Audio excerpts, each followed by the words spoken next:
Thanks. All right, so the loudness begins. We have a nice group, so we have a small group, so let's ask questions if you have them, because if you're asking questions, I think you're probably going to get more out of this than me just talking at you for 3 hours. I wanted to, usually I start this talk by talking about the trends in the state. From Texas, it's usually trending in Florida, so trending in Texas. So when I looked at the differences, there weren't many. I mean, Florida's a little bit different in the way that you get drugs into the state because, Florida's always been an entry point for drugs coming out from out of the country. Well, Texas is too. But here's some of the things that I came up with. And basically, it's very, very similar to Texas. Marijuana, the patterns of use have changed. In Texas, we're seeing most of our marijuana used to come across the border. Now we're getting it from Colorado. They're growing it there, and it comes across that border. But you're seeing the blunts, e-cigs, vaping, hash shatter. We're seeing the percentage of THC rapidly increasing in what people are ingesting. Methamphetamine continues to be a problem. You don't hear it as much, but it's because it's in pockets. It's usually, like, if you look at your state, you'll see Duval County is right now, someone told me on NPR this morning that Duval County, it was the county that had the most fentanyl deaths in the state. So that's what's going on in Duval County. But there's parts of Florida that have methamphetamine crisis. So the difference between methamphetamine of the past and what's going on now is that we don't have people running around buying Sudafed like they did. When I was working in a pharmacy, we'd have a bus drive up and they'd just come in with their driver's licenses one after another getting Sudafed until we recognized what was going on and cut them off. But that's sort of gone away with the restrictions put on by laws in the different states. Now they're using the P2P process. How many watch Breaking Bad? See Breaking Bad? You remember how he'd get those big old tubs of barrels of chemical? That was the P2P process. That's how he was making his really good methamphetamine. Heroin users are younger and overdoses are increasing. I think another thing we're seeing with this, and I'm going to talk about it when I talk about opioids, is we're seeing the heroin use going up as the restrictions on the pills, the access to the pills are going down. So that just tells us that, again, the landscape's changing, but the abuse is basically very similar. Like I said, the hydrocodone, oxycodone are trending down. But what we are seeing in this is we're seeing a lot of adulterated pills that come in and they're from out of the country and they say that it's hydrocodone, but really it's a fentanyl on the pill. Even Xanax is being adulterated that way. So we are seeing some differences here, and don't worry, I'm going to go into a lot more detail on these things. PCP remains a problem. The thing is, we have trouble. We identify something as PCP. They come into the emergency room and they look like PCP. Well, it could be K2, it could be N-bomb, it could be a lot of hallucinogenic type properties of some of these newer drugs. So while PCP remains a problem, we're not able to pin it down to just PCP. All right, let's talk a little bit about addiction, just the definition. I always start with this because I think people really, as I talk about the different drugs, I will talk about brain chemistry a lot. So I wanted to give you a basis for it. The ASAM definition of addiction is a primary chronic disease of brain reward, motivation, and memory and related circuitry. Now, I was bowling in Atlanta with Dr. Doug Talbot, who was the founder of Talbot Recovery Center in Atlanta, and this was a long time ago. I won't tell you how long ago. And we were bowling, and I thought, well, this is a great opportunity. I'm going to catch him off guard. And so I walked up to him and I said, Dr. Talbot, could you give me your definition of addiction? And I thought, man, I'm going to get something really that I can use the rest of my life. Well, sure enough, I did. Because he told me, he looked at me, thought a minute, and he goes, Rick, addiction is if you have a family history and you abuse a substance, then you're an addict. And I thought, well, that's pretty simple. And not what I expected, but it gave me a story I can use forever. He gave me a lot of stories, but I'm not going to tell you all those. anatomy of addiction, and I put this slide up because I want you to see, I'm going to be talking about the frontal part of the brain, the cortex area, and I'll say cerebral cortex. I'll use several terms, but I'm talking about the front part of the brain where that's where our good judgment lies. I was slighted there genetically somehow, but who else was slighted there? Yeah. And this is the limbic system, which is the pleasure center of the brain. Not slighted there, or maybe slighted there. That might be the problem. The brain stem, I'm going to talk a little bit about that. That's generally where the survival instincts come from. So I just really put this up here for you to get the gist of these next few slides. And then this is a cool slide. This I'm going to describe to you now the normal pleasure response. And again, you can see we're locating in the mid part of the brain, the limbic system. And what happens is, this is me too. This is absolutely me. When I eat ice cream every chance I get, right? Yeah, it's my wife, Cheryl. Since she's here, that will cut down on the stories I tell, but she fact checks me. And I see that ice cream cone, and all of a sudden I get increased dopamine release in who does that? Anybody? Yeah, I'm ice cream people. Marble slab, right there my mind just went because I got an increased dopamine release in the midbrain, and it goes to my cerebral cortex and goes, wow, that's great, let me get some ice cream. Or I taste it and it goes, woo, that tastes good. I love the creamy marble slab with the mixed in strawberries in a Heath cone. Does anybody want to go now? You mean anybody else?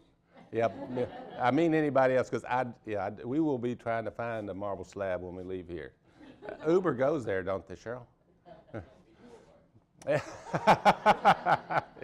also Yeah. done by my work. Yeah, it's okay. So you get what I'm talking about. Okay, so and let's look at what happens when we put a drug in there that does more than a normal pleasure response. Wow, you get the big wow. Anybody that's gone through what I've gone through in my life can tell you, can really explain this.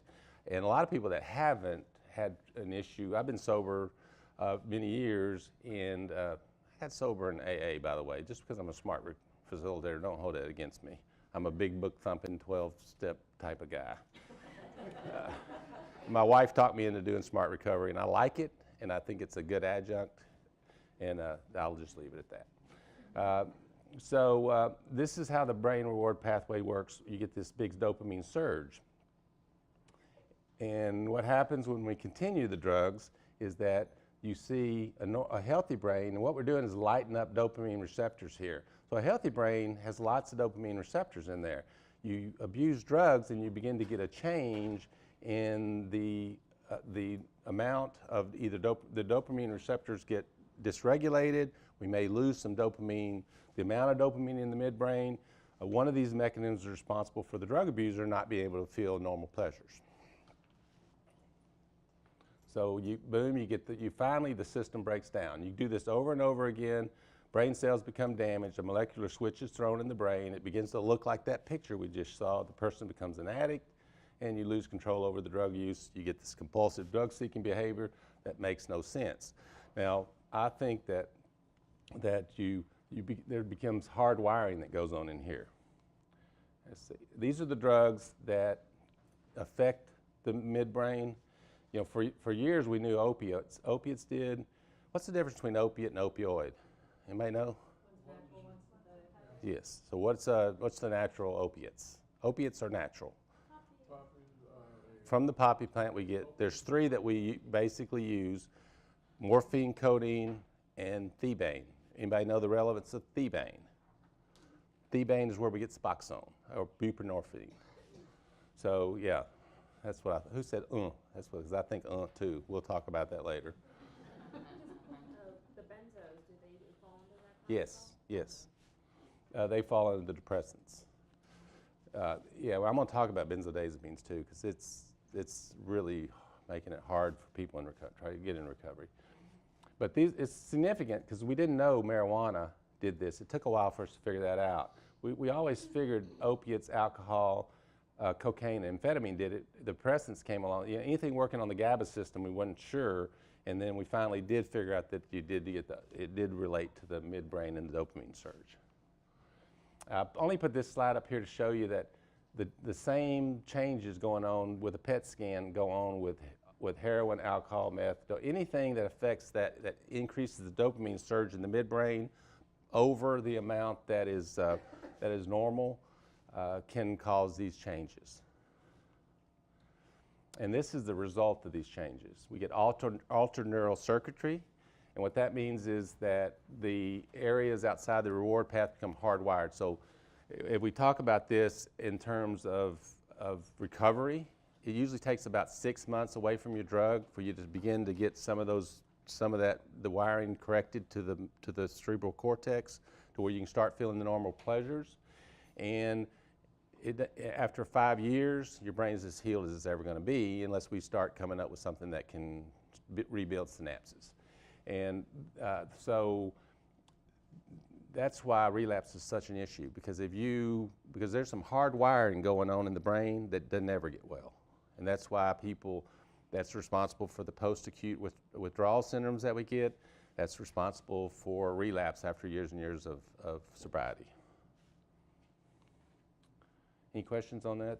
It's pretty, if you understand how this brain chemistry works, yeah, I've always found it helpful to talk to people with addiction disorders and at least give them the rationale behind this, and it makes a lot of sense. I have a question. Okay. Why do some people relapse after all these years?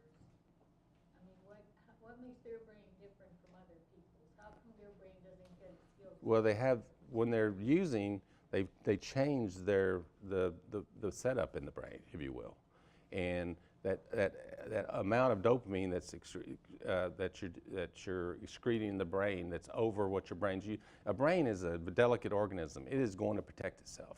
So when you try to protect that, it tries to protect itself. It starts making different connections to do that.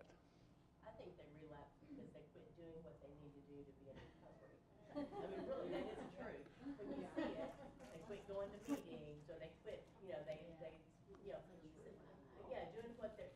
There was an addictionologist that we had dinner with one night, and he was saying it's so frustrating to treat me as substance abuse treatment provider. He said if an internal medicine doctor treats someone with high blood pressure and says get off the salt, change your diet, lose weight, and take this medicine, he said a year later the person quits doing all that and their blood pressure goes sky high. The family goes, you should do what the doctor told you. But he said in addictions, if I say go to meetings, stay away from places that may be triggers, all these things, he said, and then a year later they relapse, the family goes, that doctor didn't do anything for you.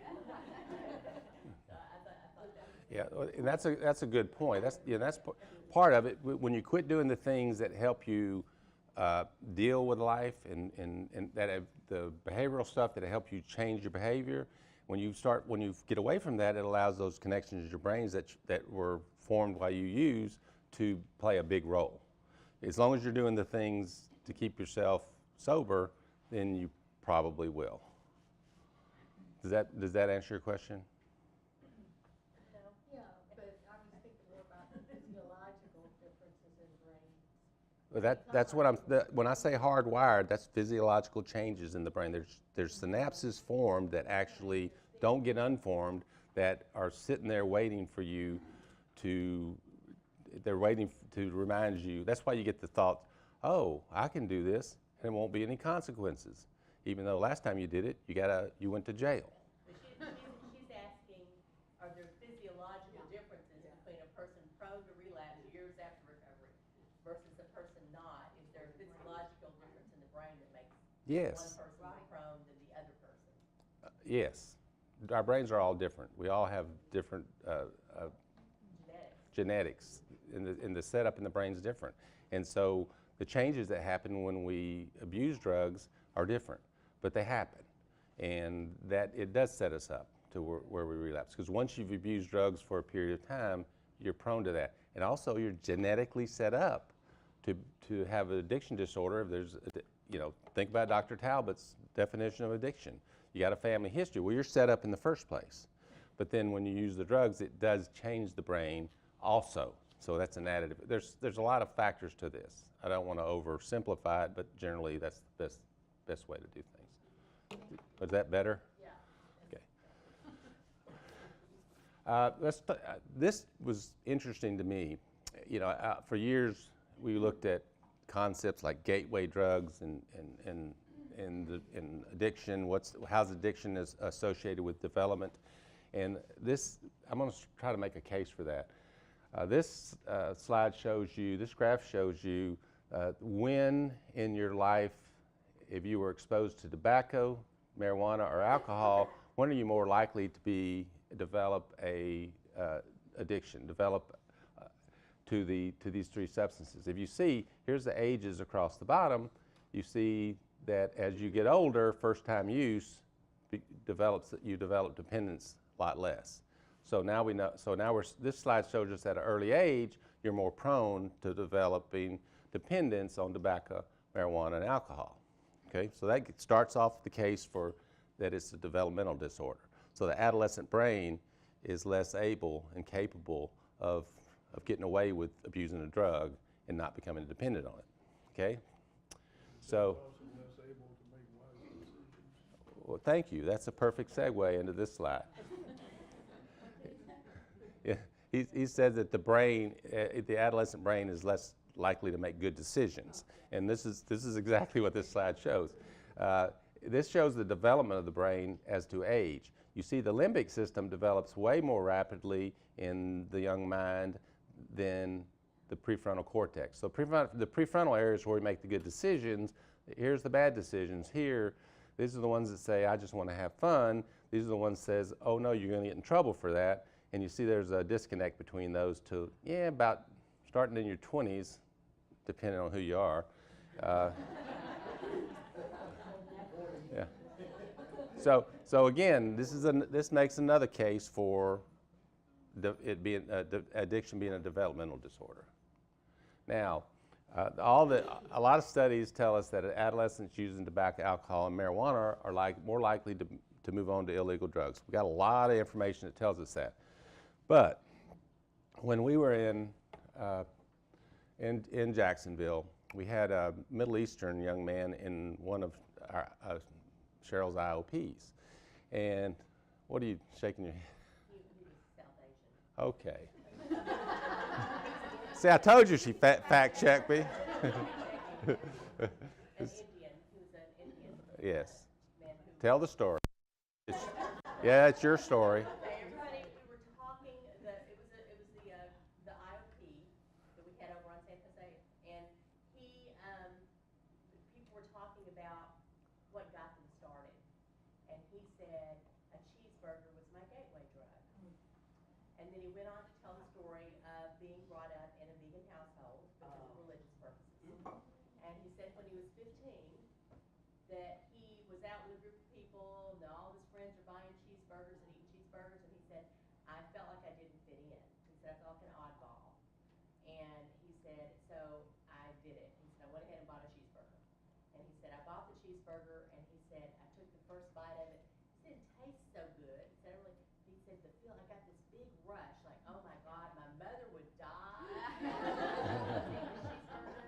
And it's like, and he said, I just felt so, he said, I ate the entire thing. I ate the whole cheeseburger. And he said, when I came home, he said, I like kind of snuck in the house because I thought, does anybody know I ate that cheeseburger? Are they going to smell it on me? Like marijuana, right? Are they going to smell this on me? Are they going to see that I did it? And he said, I snuck upstairs and went to bed.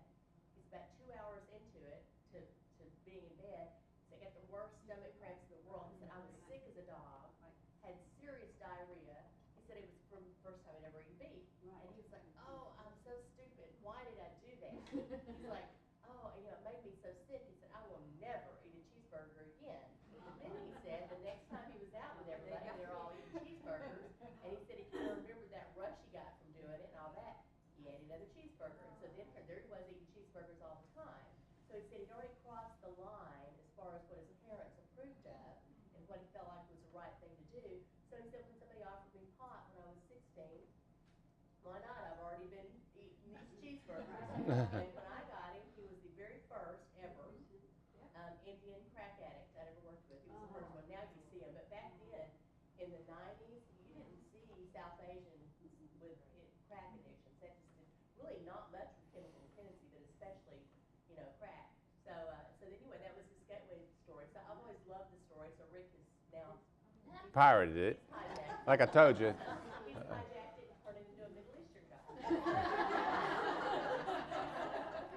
Yeah, yeah. So I told you she fact checks me, but I think that the Hindu thing is important. It Yeah. does make a difference. all right. And there's several stories I won't be able to tell. I'll tell you that right now. All right, so that's a little bit of an intro into addiction. So let's talk about marijuana. There's a lot of misinformation in this area. These are the U.S. states that marijuana laws are in effect. You guys are in the mix on this. Your laws are pretty there, but they're just convoluted at this point. I'm not sure what's going to come out of this. They have passed the law here where you can use a low THC, high cannabidiol marijuana blend in this state for medical purposes. I think you even have some dispensaries that are open. We saw one on the beach. It wasn't open yet, but it looks like it's coming. So the laws are there, but the legislators are arguing about how to implement. So you're not there yet, but you're coming, and so that's a good thing that I'm here to talk about this today. These are all the different types of illnesses that have been have been approved in certain states around the country. California is really the forerunner at this. There's two types of basic plants of marijuana. Cannabis sativa has more of a higher THC content. Cannabis indica has more of a cannabidiol or cannabinoids other than THC content.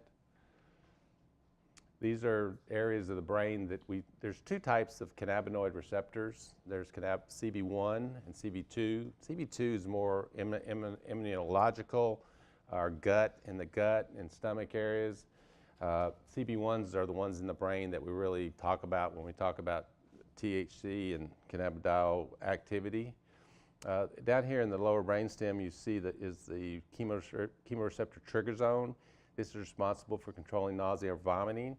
And when THC occupies that receptor site, then it will act as an anti-nausea medication. That's where you've heard all the uses. They're pushing the use of marijuana for nausea associated with chemotherapy. You get in the hypothalamus. If you activate that, you get hungry. You ever heard of the munchies? Has anybody ever experienced? No, I'm not going to. If the hippocampus is activated, you have learning memory, issues with learning memory. Marijuana is stressful. It can increase stress, and that's not what you hear from people that use marijuana, but that's an effect.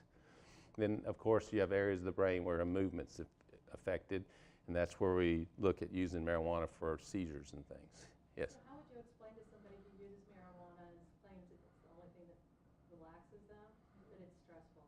How would you explain that? Well, let's just go. I think you'll get the answer as we go through. If you don't, then... I'll trust you. Which one did you say was more immunological, the CB1 or 2? 2. Yeah, and we've really not spent much time in research on that because there's some cannabidiols that would do CB2 that may have some real medical use for things that go on in the gut, IBS and things like that. This gives you an idea of how the brain is inundated with CB1 receptors. They're all over the brain. But you know where they're the most? Right here in the old pleasure center. Cannabinoids is the general class of the substances we're going to talk about that come from, that when we talk about marijuana. Here are the ones that we're going to discuss. There's THC, which is the recreational brand of marijuana. That's why everybody wants to get legalized pretty much, I think. Then the cannabidiol and the cannabinol are the medical. These are the ones that really provide us with the hope that we can get some medical use out of this. And anandamide is the naturally occurring neurotransmitter in the brain. So when you speak to is marijuana addicting, well, the answer to that is by all standards that we define addicting, yes, because we have a naturally occurring neurotransmitter, anandamide, that mimics THC, which means we have a receptor in the brain, which is the second thing. And the third thing is the withdrawal syndrome. And I think if you work with people with marijuana long enough, you've seen withdrawal syndromes. Cannabinoids are in other plants. Black pepper has cannabinoids in it, chocolate.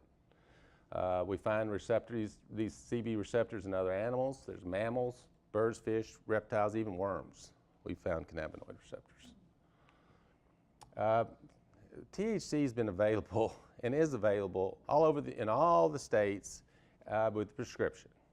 How many times have you ever seen I've dispensed this once in all my years as a pharmacist. This has been available since the 1980s, I think, a long time.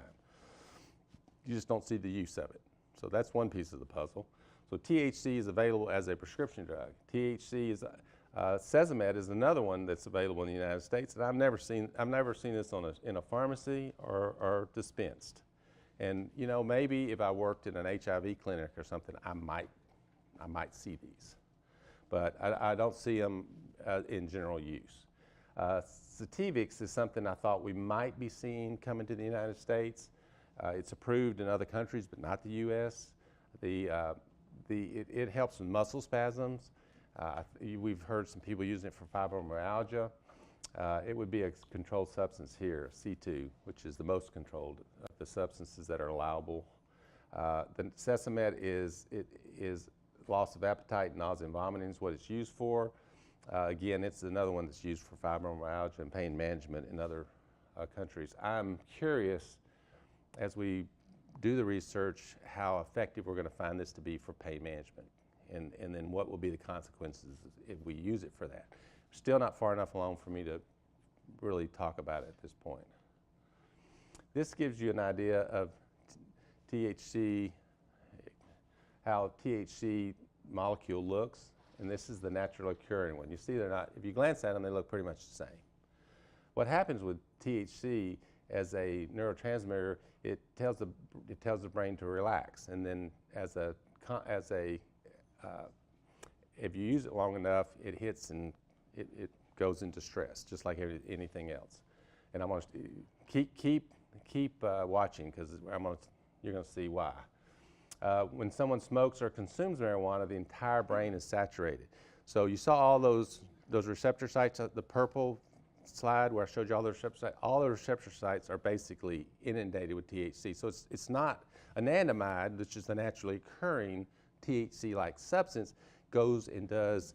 It helps with connectivity. It helps with communication in the brain. It does it like a soft concert. It hits the right places because it's natural. THC just goes in there and just bulldozes and hits all the receptor sites.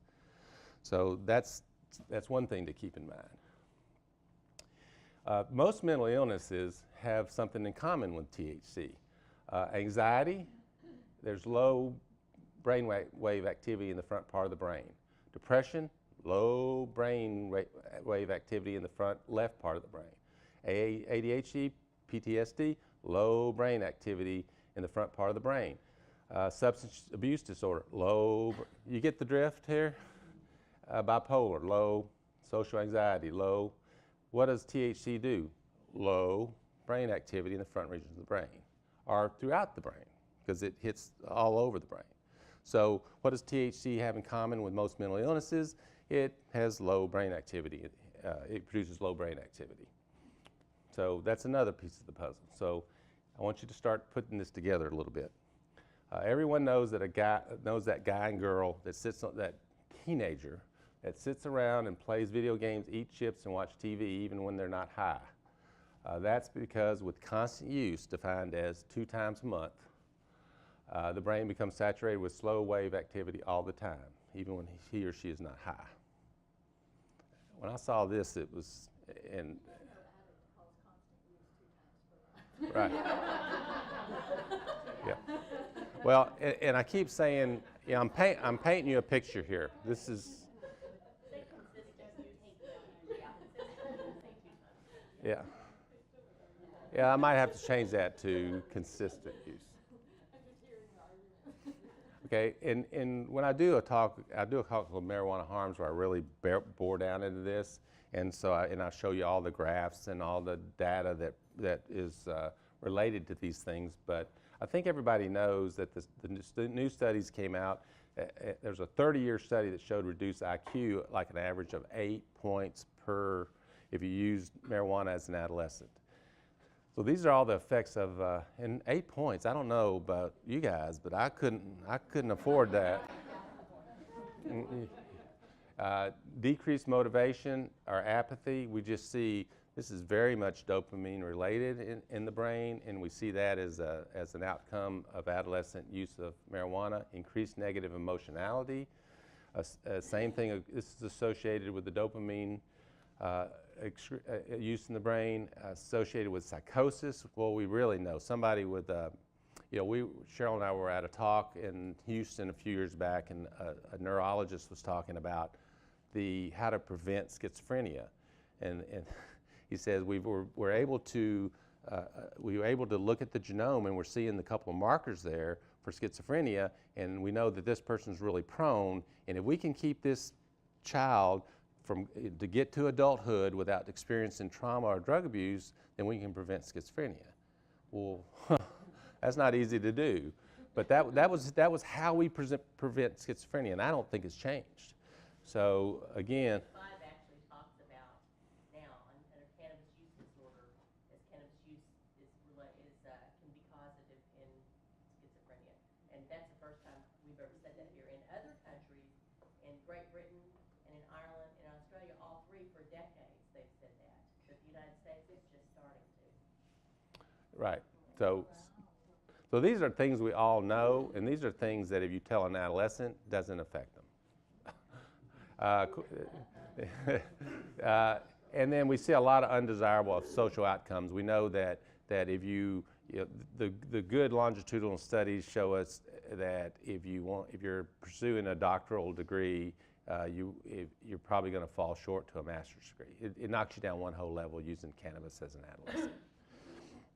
And then the number of people that are on welfare rolls and income and all has been associated with a decrease if you use marijuana as an adolescent. So we know that.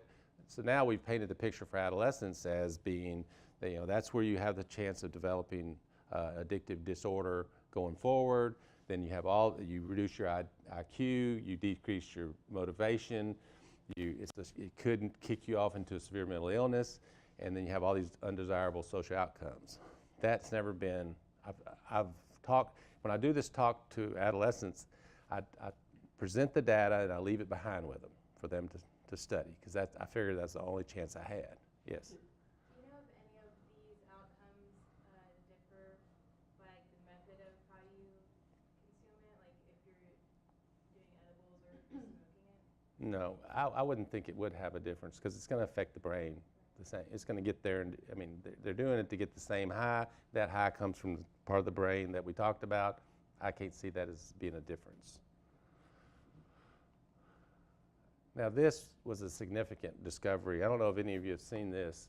There was a team of scientists in Norway that think they studied how marijuana affects the developing brain. And this has been the one piece of information that adolescents actually pay attention to.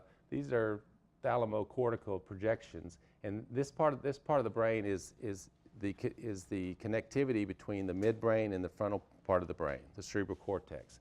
And all this information coming from the midbrain into the cerebral cortex helps you learn and move forward in life.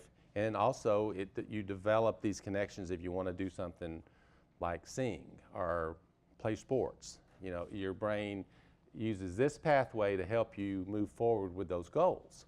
Now, you see, these are the projections here, marijuana user here. So which one looks like it works right? Yeah. Right, this one's the one that works right. This sends mixed signals, so if you're wanting to sing, your brain could actually lop off a synapse that would be forming to help you sing because it got a mixed message. So now we're beginning to get the pruning gets disrupted, and we've always talked about it with adolescents. We knew that marijuana use affected the pruning of the brain, and the growth of the brain in the adolescent brain. Now we can show them why. This is what's happening to your brain.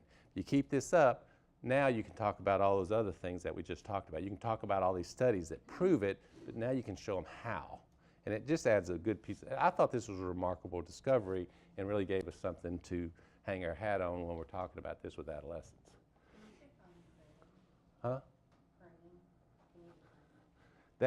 When you're in adolescence, from birth to about 22 years old, some people go a little longer, some people a little shorter, your brain is in learning mode, building mode. Your brain is trying, unless you have some kind of illness, your brain is moving towards helping you achieve the things in life you want.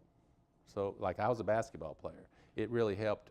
Mine continued to help me with hand-eye coordination and all the things I needed to do that sport because I practiced it.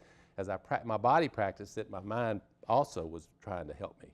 So but I didn't sing. I didn't want to sing. In fact, this is a good story.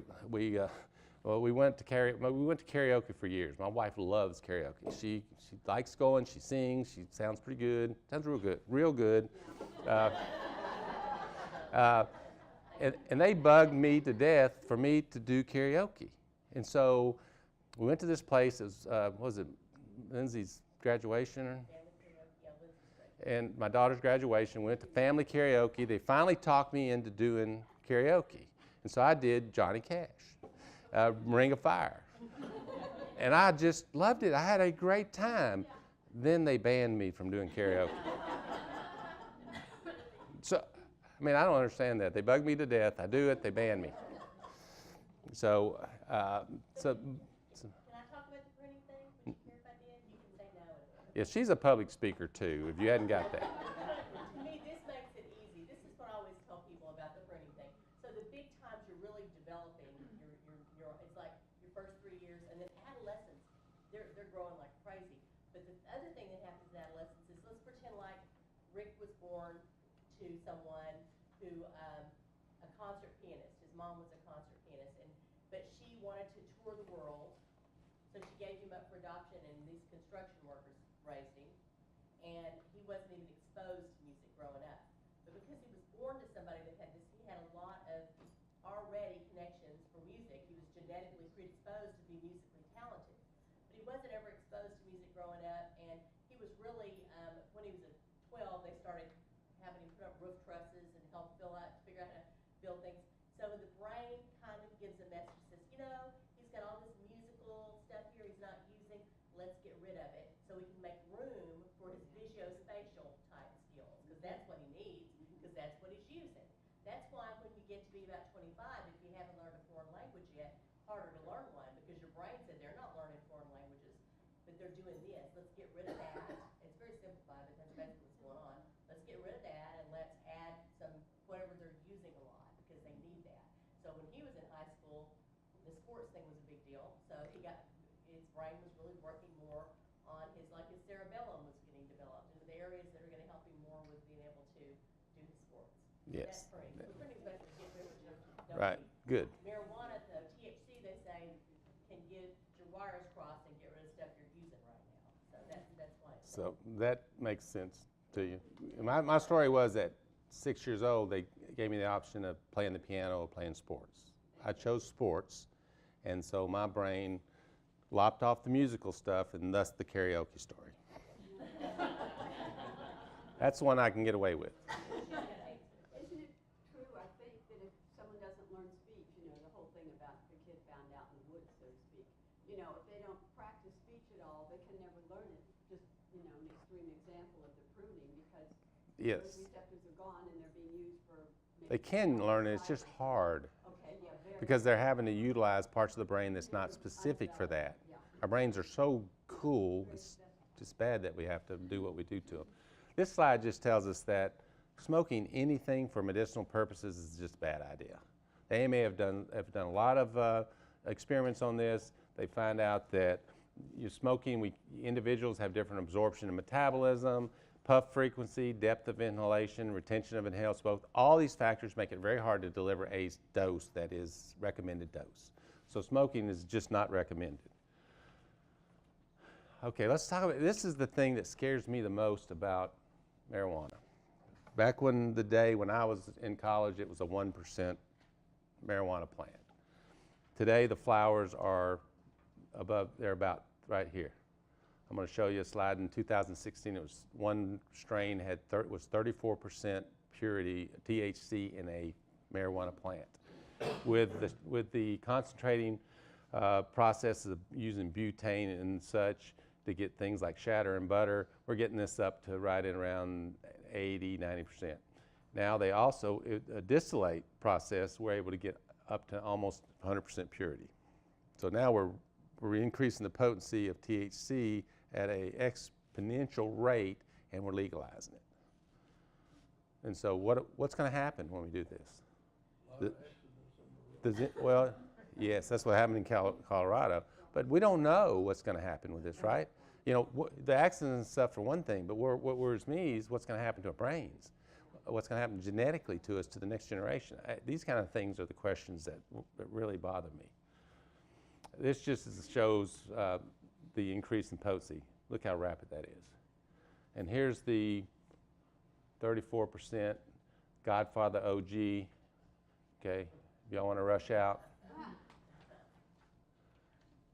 This is how, I thought you might be interested to know how concentrates are formed.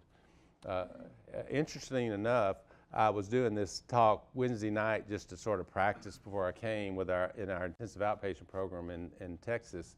And I started talking about this, and one of the guys, I said, yeah, let me talk about how you do concentrates. And he goes, yeah, you just grab a balloon. And he started just going over the whole process.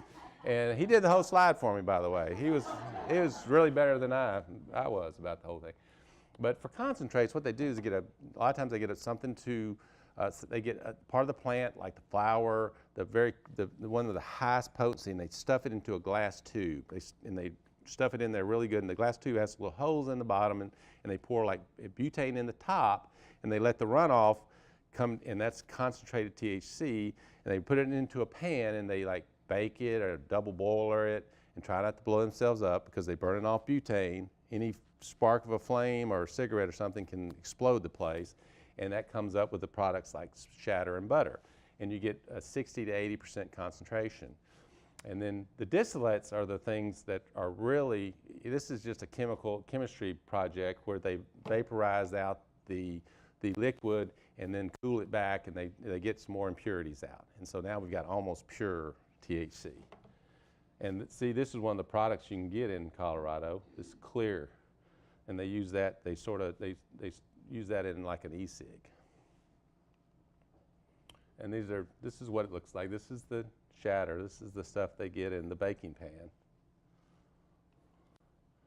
Now this is when you talk about should marijuana be legal, here's the potency with THC. Look at the cannabinoids. This is the medicinal one. If you remember the cannabinoids, this is the medicinal one. Look, have we found it necessary to increase the potency of those?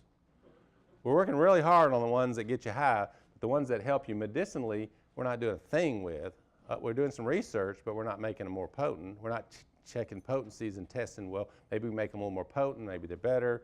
We're not doing any research on that, but we're really jacking up the potency. And this just shows us high school seniors and using marijuana, cigarettes, e-cigs, and alcohol. And the slide basically tells you that cigarette use is going down and marijuana use is going down. But I tell you the thing that's really remarkable is this. You see marijuana use, this is monitoring the future 2015. The 2016 results are even greater, that you're still seeing synthetic, the marijuana go down and synthetic marijuana going down, but the perception of harm is going down.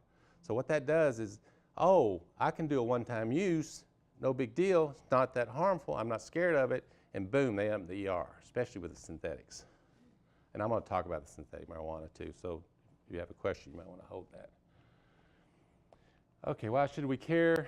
And this is why I think, has anybody learned anything, or do y'all, so far on marijuana, has anything been eye-opening a little bit with this? Because I think the general public really has no concept of what we're talking about here. The concept between THC and cannabidiol, they don't get that.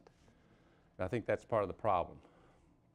And this is another part of the problem. You usually have people on two extreme sides of this issue. You have the ones that think marijuana will kill you or turn you into a heroin addict. You have ones that think marijuana is natural and only only psychologically addicting. Both these are extreme views. Neither one of them are accurate. So before we vote on something to make it legal, we need to at least understand the truth. Yes? So obviously everything we're not talking about is just unbelievably true. But wouldn't the argument still be, we still have opioids, we still have benzos, and all these very dangerous drugs that are changing chemistry very, very quickly on the market, ready to go, just go to any doctor. Well, the alcohol argument's the one they use a lot. Yeah. That they use even more. It's just, so, my personal stance is if you know the truth about marijuana and you want to make it legal as a recreational drug, then do it. But quit trying to fool us into thinking it's a medicinal use for the thing. And that, because, if something really is good, something really works, if the cannabidiols really worked, a pharmaceutical company would have it on the market, I guarantee you. It's like the herbals. If it really works, they would be trying to make money off of it. So the whole medical marijuana thing is it's real for some people, but that's a very few people. Because for nausea with chemotherapy, Zofran, way better drug. There's way better drugs than marijuana for that. For the pure nausea. I'm still, like I said, I'm a little out on the pain relief stuff. Because if we can get something pain relief that's less than the opioids, then I'm on board. You don't just add something new to the mix because we have other things that really are not good for us. That's again my personal opinion. I mean, people argue it, but it's apples and oranges. It's not. The argument shouldn't be let's legalize marijuana because we have alcohol. I mean, we already know. I mean, everybody in this room knows the problem with alcohol. And how it tears lives apart and stuff, but we're not going to change that. But why add something else to the mix? That's my point. I know you get that argument, but I don't know, it doesn't make sense. Yes? My question was, I saw a news story that Israel's doing autism with cannabis trials. Have you heard anything about that? I hadn't heard about it. It doesn't surprise me. And we're just hitting so many brick walls with autism that I'm cool with anything. If they want to trial it and get some results, and I'm not against marijuana at all. I'm just against us not having all the facts and making moves. And if cannabis seems to work for autism in some way, that we study and there's a very identifiable indication for it, that's good because autism is rough. I talked about this already. This was why is marijuana addicting? I think we know that. I just wanted to show y'all I knew how to use PowerPoint. No, the respiratory system, we get decreased lung function and exercise tolerance are decreased. Reproductive system, you get decreased testosterone levels. This was one thing that generally, man boobs, decreased sperm count, disrupts menstrual cycle. This was one thing that at least the young men would pay attention to when I talked about an adolescent group. It really has that impact on your sports performance too. The brain is harder to sustain attention, and that was one of the problems in group. I couldn't get the kids to pay attention because they'd been smoking marijuana. Errors in judgment, delayed reaction times in sport and gaming, increased risk for accidents. This slide, at least they perked up when I talked about this because this was impactful. I kept getting asked questions about marijuana and pregnancy use. So what I did was I did a search of the literature and anything I came up with that looked pretty viable. that I put on this slide. So I found some information on increased risk of, this is smoking marijuana while pregnant, increased risk of miscarriage, future hyperactivity and developmental disorders, 2.3 times risk of stillbirth, gaps in problem-solving skills, memory, and inattentiveness in school-age children. There's one study that talked about, they were looking at the infants. They saw altered response to visual stimuli, increased trembling, and a high-pitched cry. So there was some, that showed us, indicated that we may be going to see some neurological development issues in the child.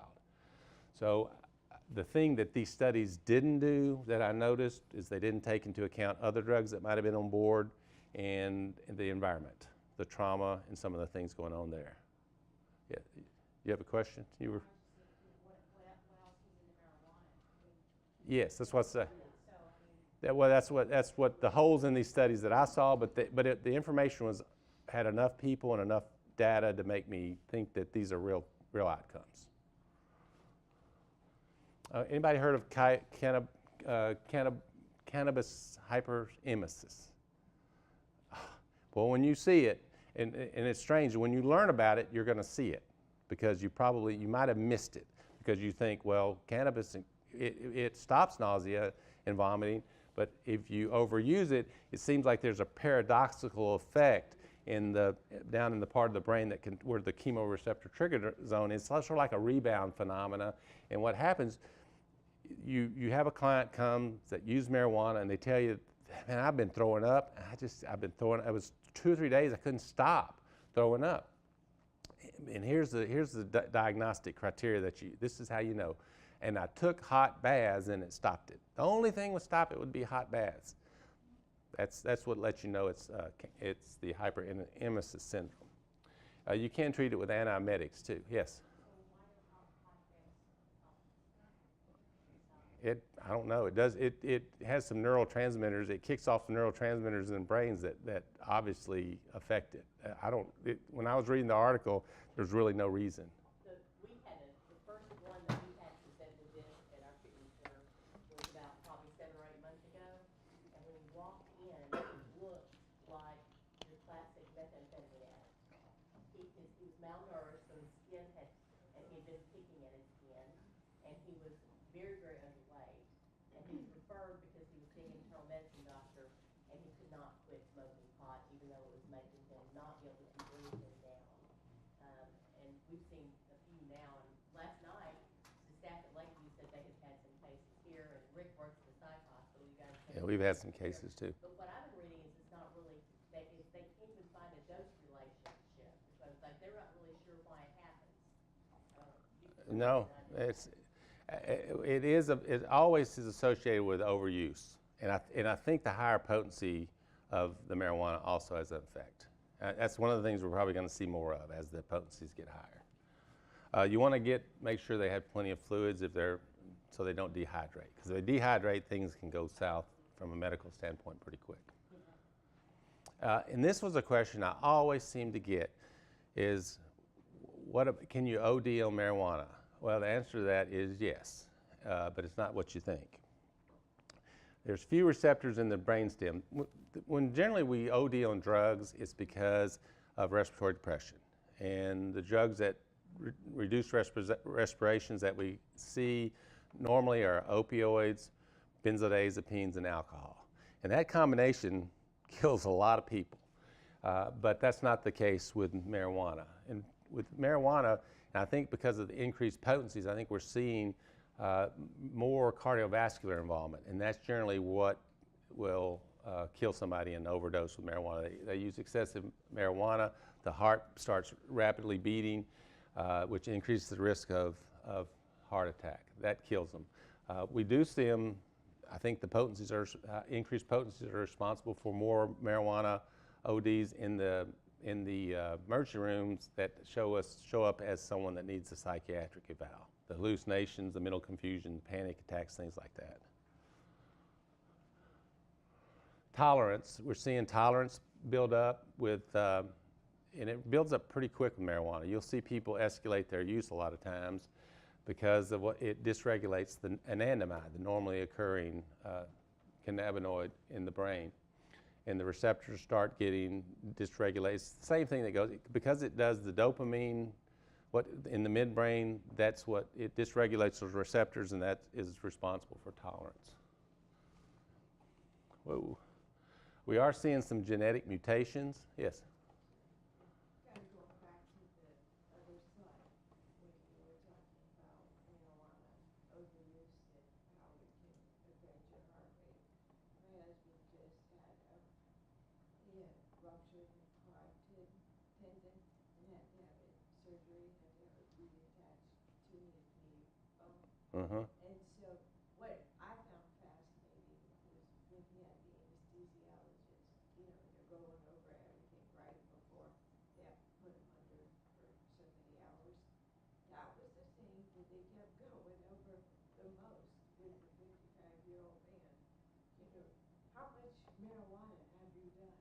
And he's like, what, it's a professional, Fortune 500 company. I mean, he was like so taken back by that, but that was the thing that they asked him the most out. When was the last time you did that? And when, so Wow, the thing, I don't know what prompted that. That's sort of odd. That's the first time I've ever heard anything like that. okay, because I mean, they went over everything. Huh. Well, I Is don't- that related then, that like recovering people tend to be lightweights when it comes to anesthesia? I mean, would you say that? in your Yes. experience? Well, I think it depends on what drug they were abusing. Say It's, they're not using anything for 20 years. you know, from my own experience, I was not a lightweight. I had knee surgery and I didn't use anything. I mean, I've been offered narcotics for years, dentists and all kinds of things. I've never had any, and I've never had anything severe happen. But I had knee surgery, and I've been offered at the dentist and things like that. And I've never had pain that I couldn't tolerate. So I would tend to think, my experience tells me that I'm probably the opposite, that my receptor sites are such that my pain tolerance is high. But I don't really know the answer to that. I was thinking actually a lot more along the lines of anesthesia for surgery. Yeah, and They may not need it. I didn't have a problem. When I had a colonoscopy, and I didn't have a problem with. They give you Versed though. Yep. So, just an FYI, I've been sober for 7 years, but prior to that, I was known actually for waking up during surgeries, even with anesthesia. So yeah. So maybe you're less prone to being able to. That's a bummer, isn't it? That's a hereditary thing too, especially with redheads. Oh, yeah. Huh. So Waking up in surgery. so Yeah, I've heard that too. it. My whole family does it because An anesthesiologist told me that too, yes. Yeah, that's probably true. All right, let's go back. All right, let me rein y'all back in. Genetic mutations. This is pretty controversial, but when you talk about genetic mutations with marijuana, they use a term called chromotryptis. It means chromosomes shattering into pieces. Sounds pretty bad. It's non-fatal damage to the DNA of a cell. It's been linked to some cancers and birth defects. It's controversial because we really hadn't done enough studies at THC versus other cannabinoids. What is their level of abuse, use, other comorbidities that may be causing this, other drugs of abuse. A lot of studies just don't do due diligence when it comes to what else is going on with a person. They just come to this conclusion. But I really think we really don't want to wait and see what genetically this can do to us, and I fear the higher concentrations of THC are going to be problematic in this area, since we saw this kind of data popping up with lower concentrations of it. All right, any questions on marijuana before we move on to some other areas? And I don't know how they want to do breaks or anything, but they're filming this, so I don't. Do what? Around 10:30, we usually break. Okay. Yeah, everything's good for me. I'm easy going. I wanted to make a comment on that previous slide about the breaking of the DNA, is it? Yep. The chromosomes, yeah. Well, yeah. I was watching a special on the fellow that was in space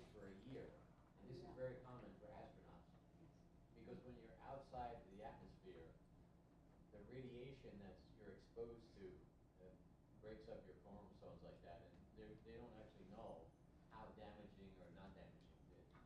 That's part of what the study is about. Huh. Because you're exposed to radiation in outer space that you're not normally exposed to. Well, that's interesting. Very interesting. Well, He's the one that has an identical twin brother, and Yeah, they're Kelly. using them both in this longitudinal studies. I mean, so the information they're gonna get from that's gonna be pretty phenomenal. Yeah, so one stayed on Earth, the Yeah, other brother right. is in Yeah. outer space for a year. well, so I always wanted to go to outer space, but I don't know about that now. They're saving up for it. Yeah, I've been saving up, yeah. All right, so have y'all heard of alcohol? So this was a company that was putting alcohol into a powdered form. So like if you go and you camp out and all, you don't have to take bottles with you. You could just take your little packet and reconstitute. And the company was fixing to put this out into the United States, and then they found out that it was going to be taxed and controlled everywhere they tried to sell it, and it became too difficult. And so then they said, well, we're just going to sell the process online.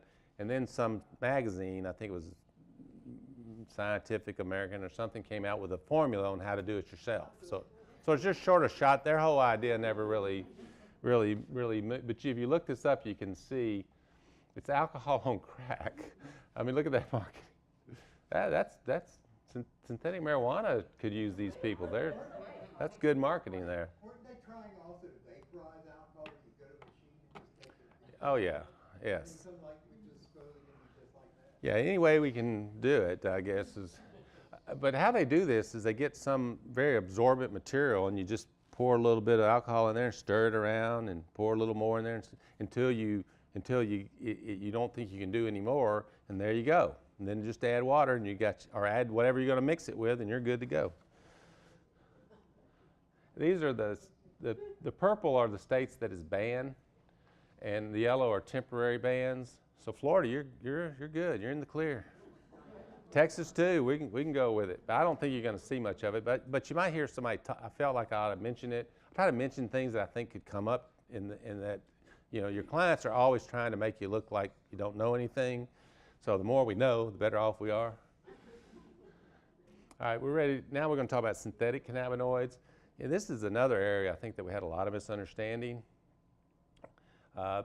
This was a homeless guy in California. They had a really, really bad episode with the K2. He said, I've seen different things happening from crack cocaine to spice. Spice and K2 are the same thing.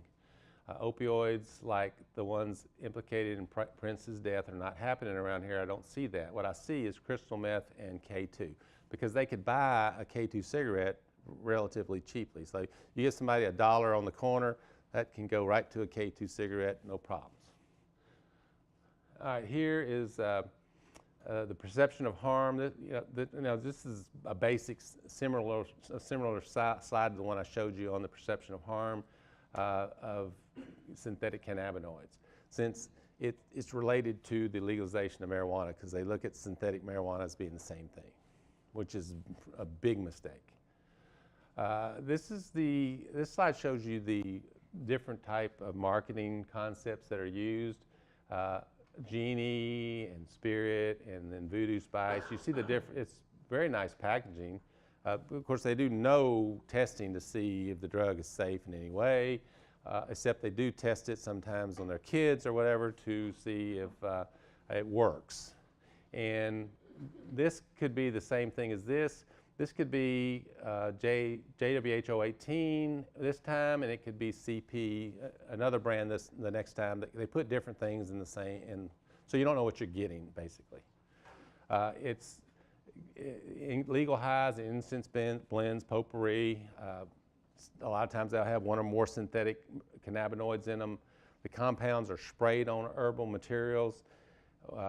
Flavors are added like cotton candy, bubble gum, juicy fruit, fruit punch. Why do they do this? Pretty simple. They're always looking for alternatives. Remember when cocaine was the hot thing, but it was too expensive? General people couldn't use it. Well, what'd they do? Develop crack for the everyman. And then the same thing. So they were looking, well, we got these drugs that have been around for a while. How are we going to change this marketplace some? They said if we can circumvent the existing laws, we can undermining drug tests, then we have cheaper, legal, undetectable, they're going to make money. And boy, did they ever. Synthetic marijuana hit this country like a hurricane. Ooh, that's a bad.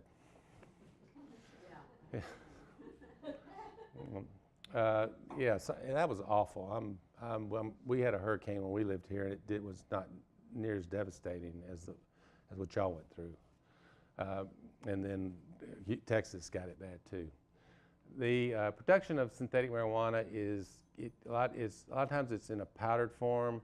It can come in a liquid form. These are things that have been picked up by the government as they were coming in. China is a big manufacturer and shipper of synthetic marijuana. You see a lot of the cannabinoids coming into Mexico and then across the border. China's also responsible for a lot of the fentanyl that's coming over there. Yes, fentanyl was being diverted out of hospitals here primarily before it got to where the level, and then we couldn't keep up with it like that, and plus the crackdown. And now it is that's one of the main things coming across the border now from Mexico. China ships into Mexico and they ship it across the border. So this is how you get a powdered extract of the cannabinoid, and then they use acetone or alcohol to liquefy it, and then it's sprayed onto a potpourri-like substance. Sometimes that could be just a potpourri. Sometimes it's tobacco. They mentholate it. They put flavors into it. But the problem with spraying is that you get hot spots. You spray, the spray gets concentrated here, and then you get a little out here. So you're spraying, and say you hit the same place twice. Well, now you've gotten a lot of the chemical in that one little patch of whatever it is you're using to sell it in. And then you're going to see the significance of that as I talk about this. It's more potent than marijuana, 5 to 200 times, but it's less euphoric. So most people think when you say something's more potent that it's more euphoric if you're talking about drugs that get you high. Well, potency doesn't always speak to efficacy. And if euphoria is how you're defining efficacy, then you see that. Potency can speak to side effects. It can speak to the amount of dose you use. It can speak to a lot of things. But in the case of synthetic marijuana, it does not speak to euphoria. It speaks to the negative side effects. So what I'm saying is this drug is less potent than marijuana, and it has more of a downside. And, yeah, I'll talk about you'll understand the detection of it in just a minute. It's 5 to 200 more times more potent than marijuana. It's 5 to 200 times. That's such a range. Yeah, that's why this is so scary. So you're starting to get if you put together the hotspot thing already with what I've said about potency and concentrations, you're already beginning to get the picture of how scary this can be. Its onset, it onsets in about like marijuana, 3 to 5 minutes if you're smoking. Variable duration, the metabolites are cycloactive. In other words, they change these molecules all the time. They send it in without any testing, and they don't know what happens when it hits the body. They don't know how many different active metabolites. To put this in perspective, Valium, for instance, is a benzodiazepine that has 5 extra active metabolites. That's why Valium is good for sedation. It's good it's an anxiolytic. It stops anxiety. It's the only thing I know of that really relaxes smooth muscle. It's an anticonvulsant. It does all these things because it breaks into different chemicals in the body that works somewhere independent of each other. And so these things do the same thing, which is scary. Psychotic symptoms are a side effect or an effect of this. It's not unusual for us to get, we probably get, 3 or 4 patients a month from emergency rooms that came in with psychosis from K2. There's no therapeutic effect. They're just not doing any studies on this to find effectiveness. This drug doesn't break down into, it doesn't have a cannabidiol type aspect to it like marijuana does. It is totally just the THC aspect to it.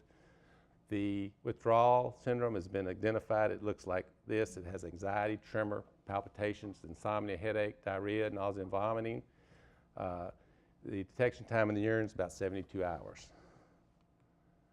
It's not really sold in the convenience stores anymore. It is in the head shops. It may be in an independent convenience store. Most people get it online. Where are we getting designer drugs from? Chemical research. The first synthetic marijuana came from John W. Huffman at Clemson University. He was doing receptor research we were at that point trying to figure out, is marijuana addicting? And to do that, we had to identify a naturally occurring substance, anandamide, and a receptor in the body that it hit on. So we were doing this, he was doing the receptor research to try to figure that out. He came up with JWH-018, which turned into the first synthetic marijuana. We also get it from trash can of pharmaceutical companies like Pfizer. All these drug companies are desperately looking for something for pain that's not addictive. So you can see they were already testing a marijuana-like product and it didn't fill the bill, so they tossed it. Basement chemists, like, yeah, I like Breaking Bad, so I had to get him in here. I had to get him in here on some way. I was surprised at how many of my clients had their own PDR. Oh yeah, they really are up. I mean, it's one of the reasons these talks a lot of times get a lot of counselors because and they're going, these clients come in here pretty educated on this stuff. Now they have a lot of misinformation. You know, they may get information they think is right, but they are rarely are they just completely out in the dark about what they're, especially on the part that gets you high part. They don't really study the part that's dangerous part that much. I just want to show you at least a picture of one. This is a K2 Blue, JWH-018. You can see it actually looks blue. It looks like potpourri. That's how they're selling it. In the head shops is potpourri or incense. And then you grind it and smoke it, just similar to how you process marijuana. This scared me. It's available for e-cigs. So you got a client smoking an e-cig and you think it's tobacco, could be K2. And what do you think about what do we do? If you take a Tylenol and your headache doesn't go away, what do you do the next time? Oh, you take about 3. I mean, well, if you're somebody that abuses drugs, you don't just, yeah. If I took a Tylenol, I would never take another Tylenol. That's not how that process would go. So what do you do with this stuff that is less euphoric but more potent? You would not just put 1 drop in, the next time you put like 5. And now here you go with it's problematic. The point I want to make, this is an older drug. Now this is I'm going to talk about detection now. So there's many different types of synthetic marijuana. The whole point of synthetic marijuana is that they keep changing the formulas on it so we can't catch them. And these are just the ones at the time we were able to test for. It's 53. And this was probably 2 years ago, I guess. I don't see the date up there, but it's a couple years ago. And it stays about 53 because we take them off and add them. You know, like Redwood's a good lab. They usually have the most identified synthetic marijuana. So if you send it to them, they test for all of them, your best chance of catching them. So let's talk about detection. Instant tests, I've never seen, I think I saw one time that did 12. But they're generally 12 that are been out there a long time, probably not going to see them. Your chances of catching somebody on an instant test with K2 is not that great. You send it to the lab, you have a better chance because they're going to go up against, say, 50 or so other compounds. So if you send it to the lab, you got a chance. So we did a research project with a local hospital in Dallas where they asked us to test, the doctor there was doing, he was wanting to, what was his end point on the study? What? He was wanting to see, he said people that are overdosing on K2 come in looking very different. Some may be having seizures, some may be psychotic, some may be just kind of out of it and don't even know where they are, you know, like more delirious. And he thought, the AMA does not have a see if, you know, all those metabolites, like that one was just positive for Abenaka.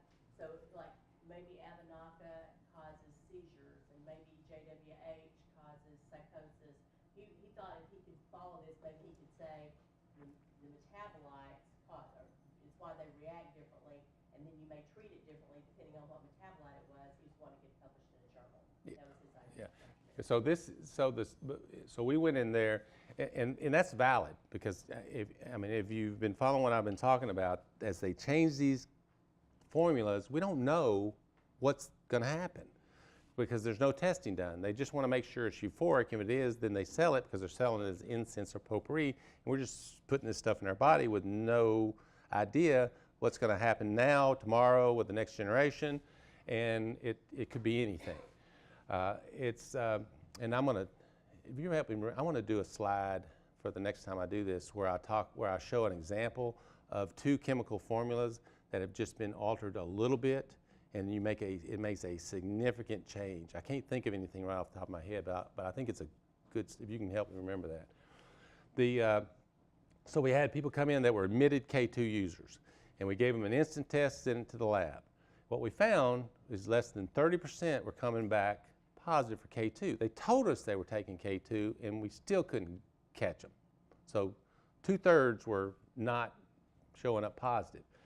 So it looked like that the new synthetics were outpacing the ability to test for them. So we sort of knew that already, but we didn't think it was going to be at this rate. And then what surprised us is that we tested admitted marijuana users, and some of those came back positive for K2, which made them mad because they actually did not want it. They knew that they didn't want to try the synthetics because they had heard bad things about them. So they were lacing the K2 to alter the product just enough to try to brand it so they would come back to the same dealer. That's what probably was going on. Because you're going to see that when we talk about opioids, that happens all the time. That's why the fentanyl is getting to be out of hand. Yeah. Doesn't that also change technically whether something is illegal or not? Because if they're changing it just slightly enough to kind of take it out of. Yeah, just hold on. I got you again. But you're not like perfect ahead of me where I can just click a slide and I'm not quite there yet, but I got a slide that's going to explain that. Keep asking your questions. Those are good questions. They're on the presentation. This slide is good for now, but I think it's going to be better. We're going to have to update it because as these things as the potency of marijuana changes, I think you're going to see marijuana slip down on this side. I think we're already beginning to see some of that. And with K2, it's there already. The arrhythmias, the seizures, convulsions, those are things that we're seeing routinely with K2 that generally we don't see with marijuana. But I tell you what, the potency issue is going to make this creep down.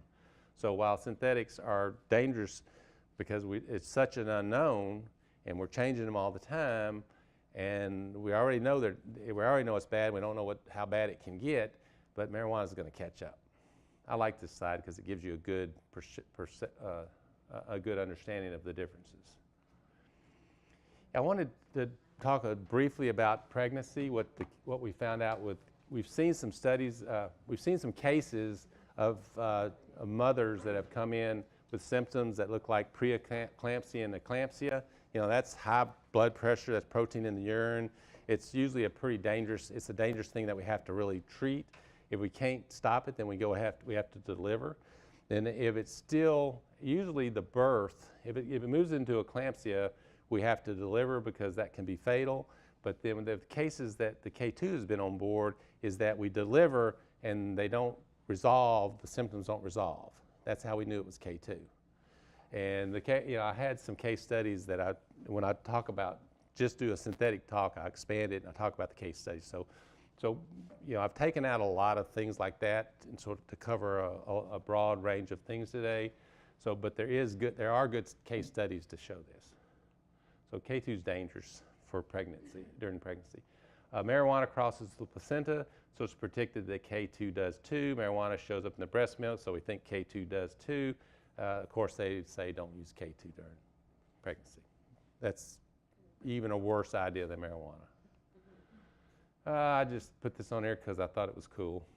It's outdated, but I just like the way it looks. It just shows you how synthetic marijuana just rapidly went throughout the nation. I love this slide because it really brings home the things that I've been talking about, is that it's really Russian roulette is what we play when we use K2.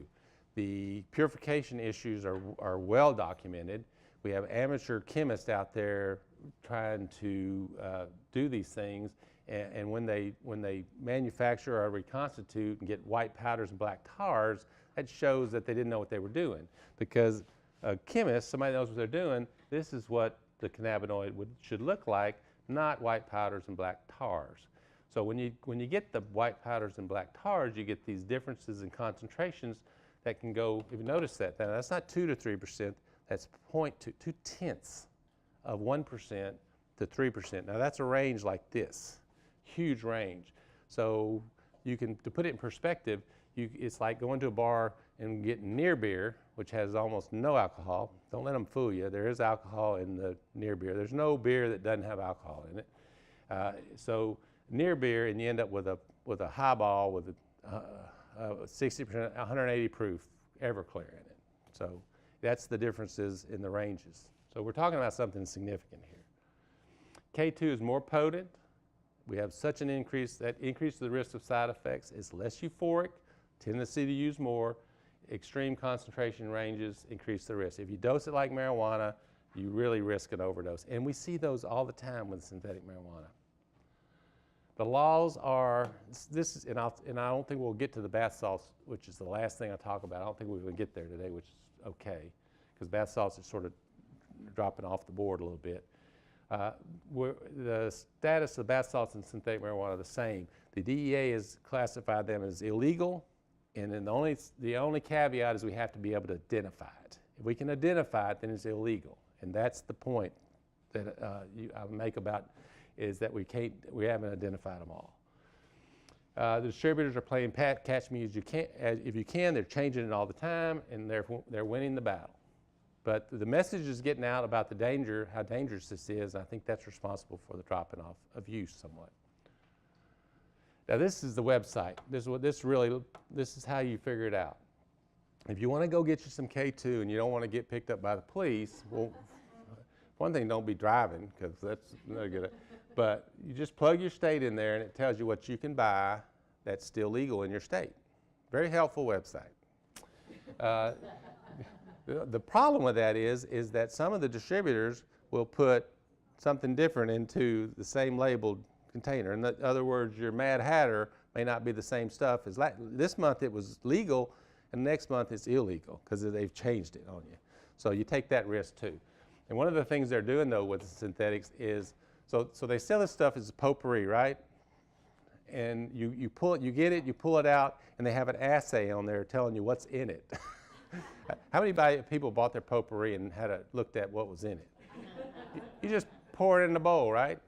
Well, that tells us something else too. They're also adulterating synthetic marijuana.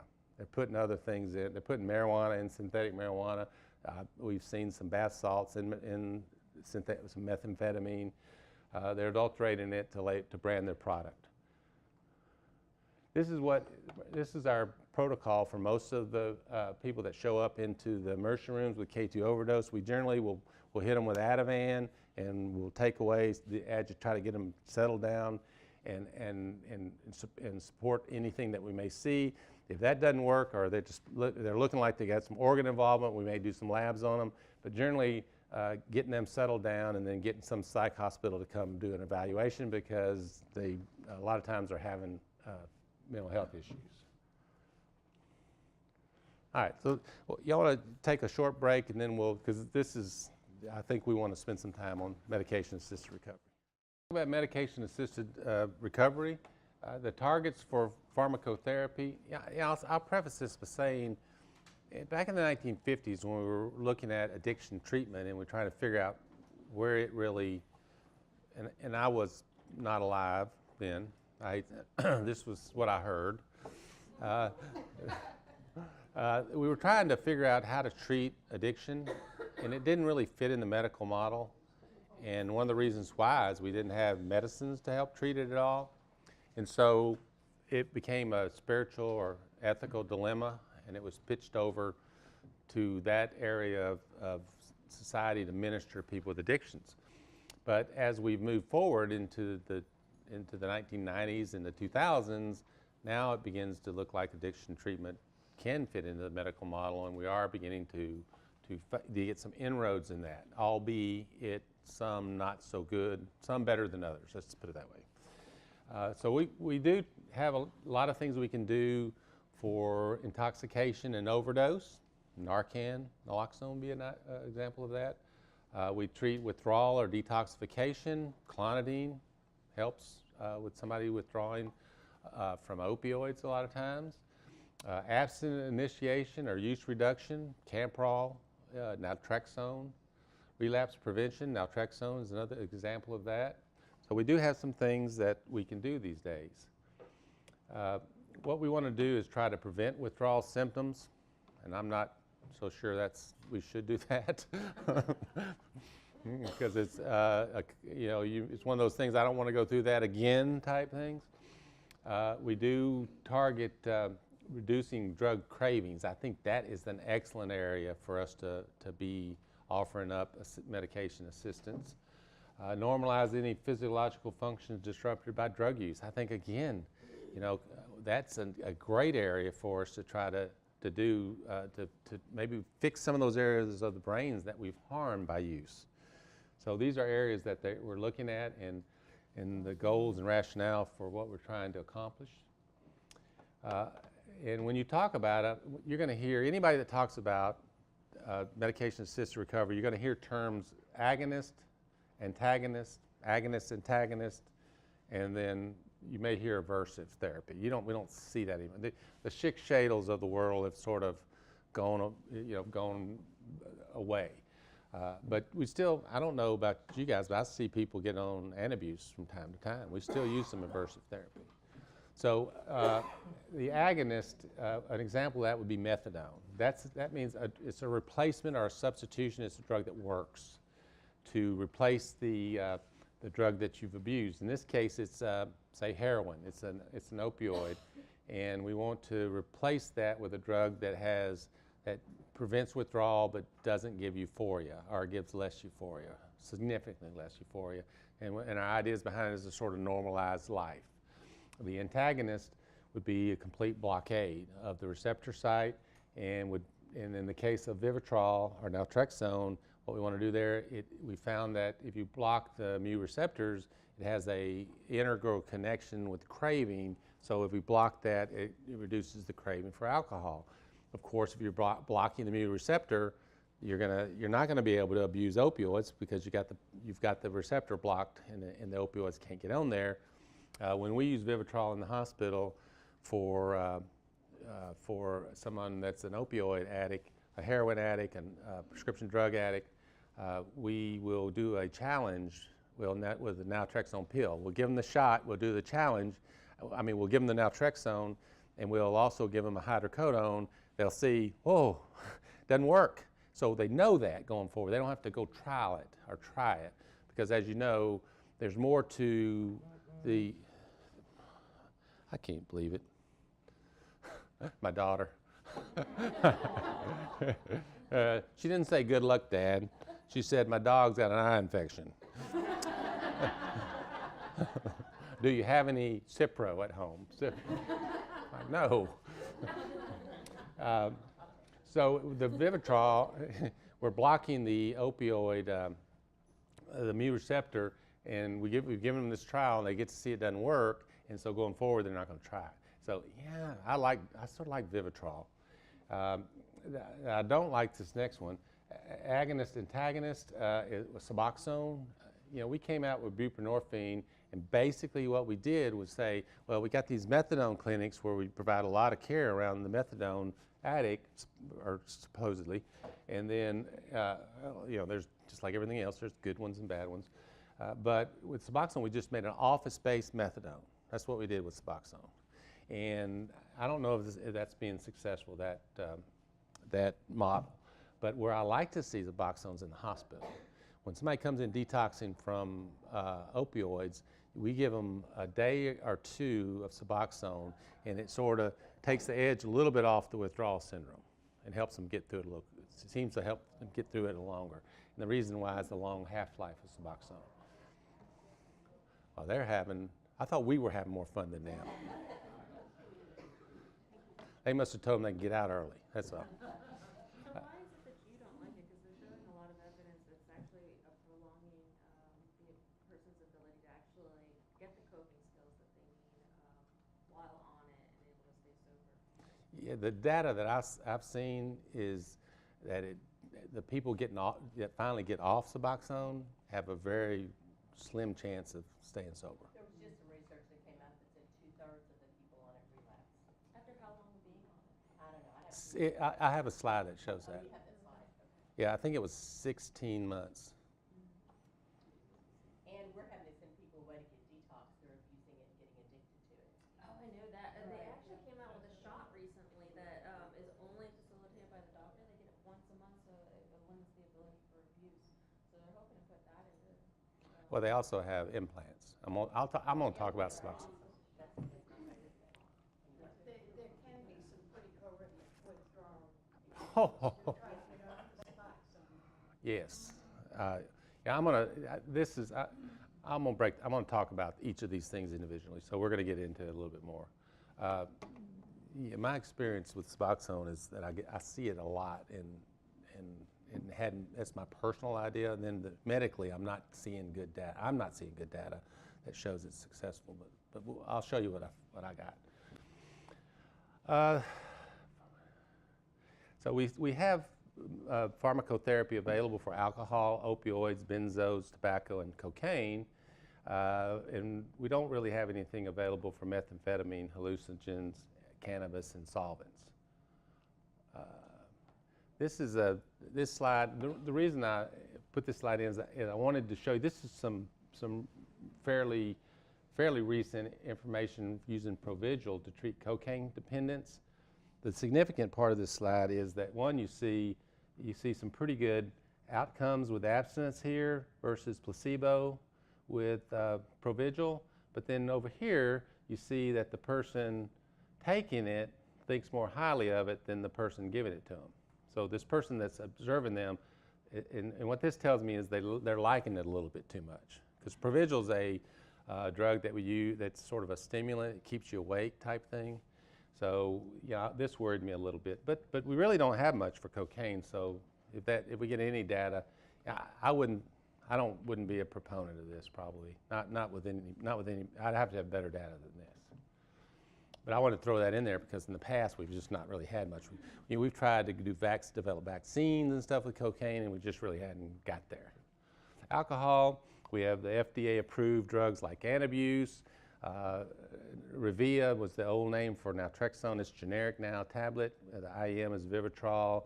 Camprol, which I think is a vastly underutilized drug. The non-FDA approved are Topamax, gabapentin, and Zofran. Oh yeah, I have to show off my ability to use this again. Version therapy, I've already talked about that. You know, I was involved with Schick Shadle for a while. I was corporate director of pharmacy over a chain of hospitals, and we had one of them that had a Schick Shadle unit in it. I never really saw that work very well. Yes? On the slide that you had before that, the non-FDA approved, sorry, I have my glasses on, so I can't see it. Oh, I understand. Several of the drugs that we listed are approved. Not for that. Not for that. I mean, not for that indication. It's an off-label use. Which we in addiction field, we all the time are ahead of the curve because there's not a ton of good research being done by the pharma companies on this field, but we're all the time looking for things that can work. So off-label use, for you that don't know, label use is the indication that's been FDA approved, and it goes, you go through a bunch of research, and once a drug gets to be generic, you're not going to get any more of that. And so anybody out in the field that's doing, doctors doing research that shows an effect, that it really works, and there's plenty of that out there, then doctors certainly can use that and not have an issue with it. But they have to have, and that's called off-label use, and they must have backup, because if they get sued, they they're pretty conscious of getting sued. Oral naltrexone, this product, it came out in 1985 or 4. It's been around a long time, and it just didn't have any uptake to it. To the last few years, we started to get a pretty good uptake. The tablet has quite a bit of gastrointestinal issues, so people don't tolerate it well. Yep. There are doctors here in town that do those drugs, but they make them themselves. They have a license to, like Weiss Pharmacy. Yeah, compound drugs, and they're able to do that. Right. The thing that's being And it is labeled, and it is, well, naltrexone's tablets are generically cheap. What they're compounding, I bet you, is the implants of naltrexone. That's the thing that's because that's not a. Label doesn't mean that insurance won't pay for it. Insurance will pay for all of it. So that's two different. I tell you what, though, in the compounding field, you use something off-label and you get insurance to pay for it, they can come back and get you for. They can come back and get you for using it for an on-label thing and make you reimburse. I know a pharmacy right now that had that happen to them with some lidocaine creams, and pain creams. Yeah. Yeah. But so you got to be careful with that. You got to be careful with that. But again, if there's a significant amount of information out there that shows really good results, you probably have it. They're coming after the people that abuse those things more than they are. Because if they came after everybody, Seroquel is not indicated for insomnia. People give it for insomnia all the time. So if they come after everybody that filled a prescription for Seroquel for insomnia, then everybody be paying. They're just not going to come after people that are legitimately using it. Injectable naltrexone, again, is a real compliance. I think it really helps compliance. The data is pretty good there that shows that days to drinking and days to relapse and reducing drinking and stuff like that all seem to be in favor of this drug. And Camprol too, reduction in craving and prolonged withdrawal syndromes. It reduces withdrawal syndrome because it does help, help the brain change, when you quit using a drug, your brain starts repairing itself. Camprol sort of helps that process. Boy, I tell you what, this slide tells you one thing. Don't use benzos, and gosh, I mean, clonazepam is being used. I mean, I can't talk to the doctors enough. They just use it.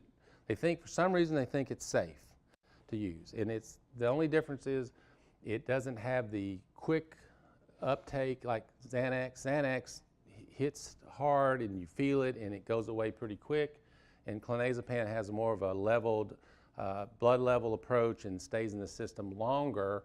Thus, if you take multiple doses, it layers, and there's problems with that. And when you go to get off of it, it's extra hard. So clonazepam for a day or two in the hospital while you're detoxing, even 3, fine. But giving you a prescription when you discharge, not fine. The things we look at are to help you treat anxiety and recovery, which you know a lot of times that's an issue. Therapy is good. Therapy really helps anxiety. That's really, go to meetings, things like that really help. Serotonin reuptake inhibitors seem to be pretty safe and have a anxiolytic ability. Buspar is a drug. We're using them. I mean, Buspar, when it was brand name, we never used it. But now that it's generic, we use quite a bit in the psych facility these days. It seems to be a good alternative. If somebody's a big Xanax user and you try to give them Buspar, not going to work that good. But somebody in recovery, if this is what they can get, maybe it's helpful for them. I don't see it being great. Gabapentin, I'm going to talk a lot about gabapentin later on. I have a lot of reservations. We're seeing gabapentin go controlled in some states around the country. We have to be careful with this drug. If an addict is given gabapentin prescription, it needs to be lower dose. It needs to be controlled by somebody else. They don't need to have a hold of the bottle. So Gabapentin, while it works, is abusable. At 1,200 to 2,200 milligram dose, it can get you high. It makes sense that it does. It works on the same pathway as benzodiazepines. It just doesn't hit the same receptor site, and thus has a little bit different, milder effect. It works, but we just need to be careful with this in addiction treatment. Psychotherapeutic interventions, counseling. It really does help. Also, meetings, going into those environments. You know, we're animals by nature. When you get in a meeting, you're in a herding mentality. Your brain's going to do all natural stuff to make you feel safe and make you feel like things are going to be okay. So it makes a lot of sense from a brain chemistry standpoint to go to meetings. Okay. That makes me want to go to sleep. So Revia was approved in 1994. I guess I was a little early on that. Man, I swear I know it was earlier than that. I was a salesperson for Revia in 1985. I guarantee you it was out before 1990. You're supposed to be fact checking me, Cheryl. Come on. No, don't. I'm not just kidding. Yeah.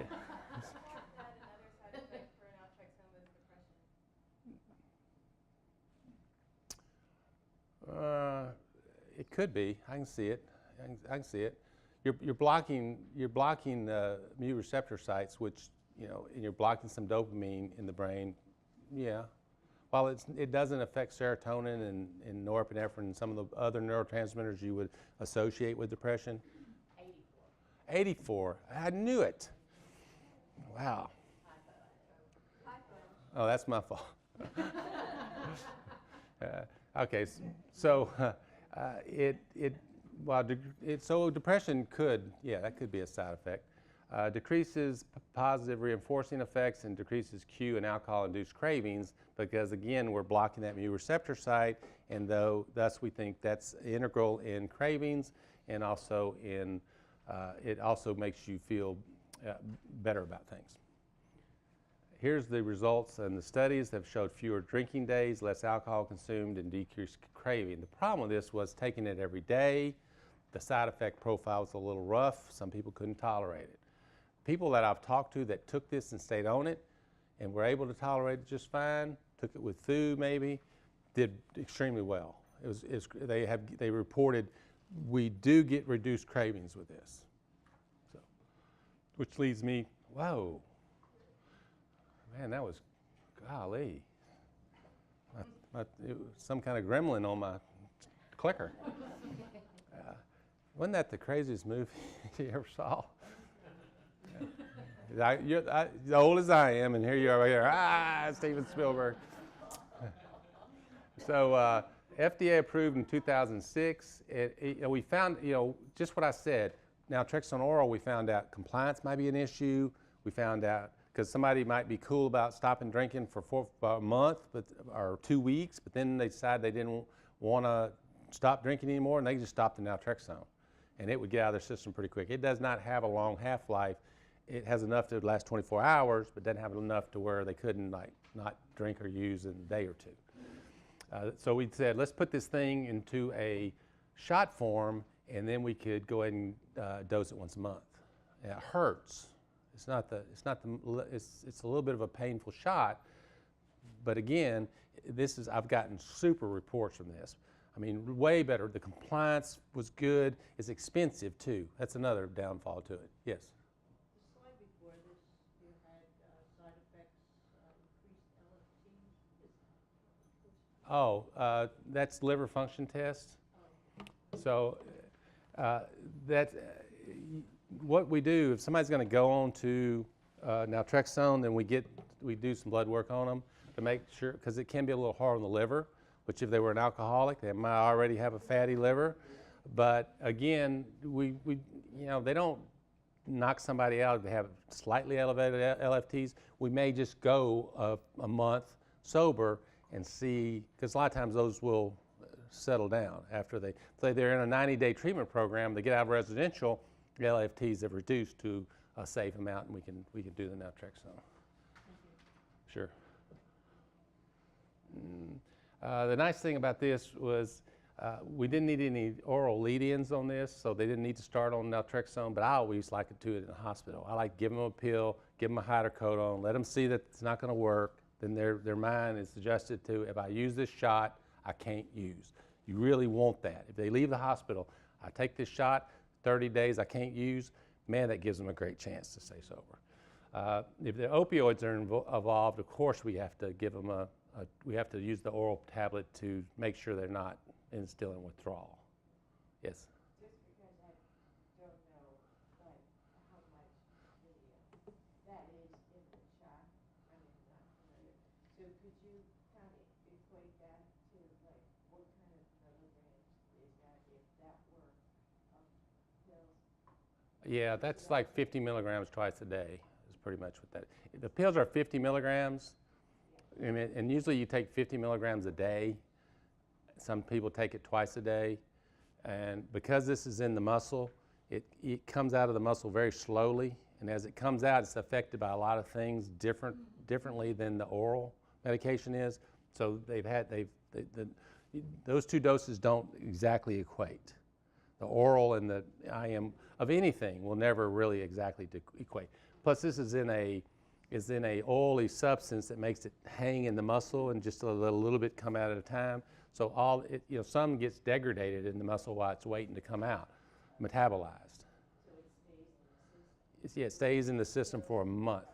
Yeah, system flushes the pills out in a day. Right. Yes. I think there's some research that the IM, the vertical only lasted 21 days, not 4 weeks. Yeah, I hadn't seen that, but I've not seen that. But when you test them and you tell them it's going to last 30 days, yeah, placebo effect is huge, even though it does work. I hadn't seen the 21 day. I also think that varies by from anecdotally, because we have a lot of people in our treatment programs that we use Vivitrol, and I've had someone say it felt like it was wearing off earlier, and then I've had other people say, so I bet it's a metabolism thing as well, I would guess. There was one study that said something like 21 days. I don't know. It wouldn't surprise me. And the differences between the way people metabolize is significant. So it wouldn't surprise me. And the insurers will stick to 30.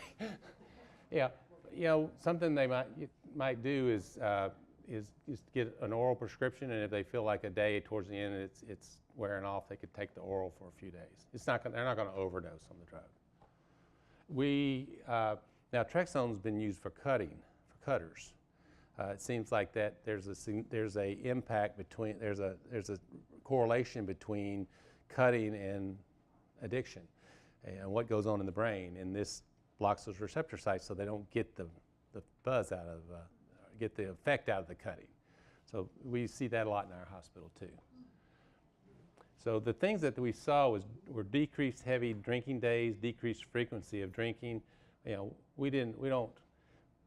They drink, if they try drinking during the period with alcohol, they find it's not as satisfying. So even though during the month they can drink, unlike the opioid addict it doesn't do them any good to use the pain medicine, then these guys, the alcoholic certainly can, they just find out that it's not as pleasurable, and it's a big help to them getting down the road a little bit with this. Are we seeing naltrexone in the IPN, being used in IPN? Is it good? I would think they would really push for that. Yeah, even though yeah, well, opiates. You know what, I'm seeing it somewhat now. Uh-huh. Crossing over for alcohol, but Yeah. hardly ever. Well, opioids is just like a slam dunk to me. Exactly. And I think regulatory, from your regulatory standpoint, it really is a good thing. You have a lot of confidence in somebody.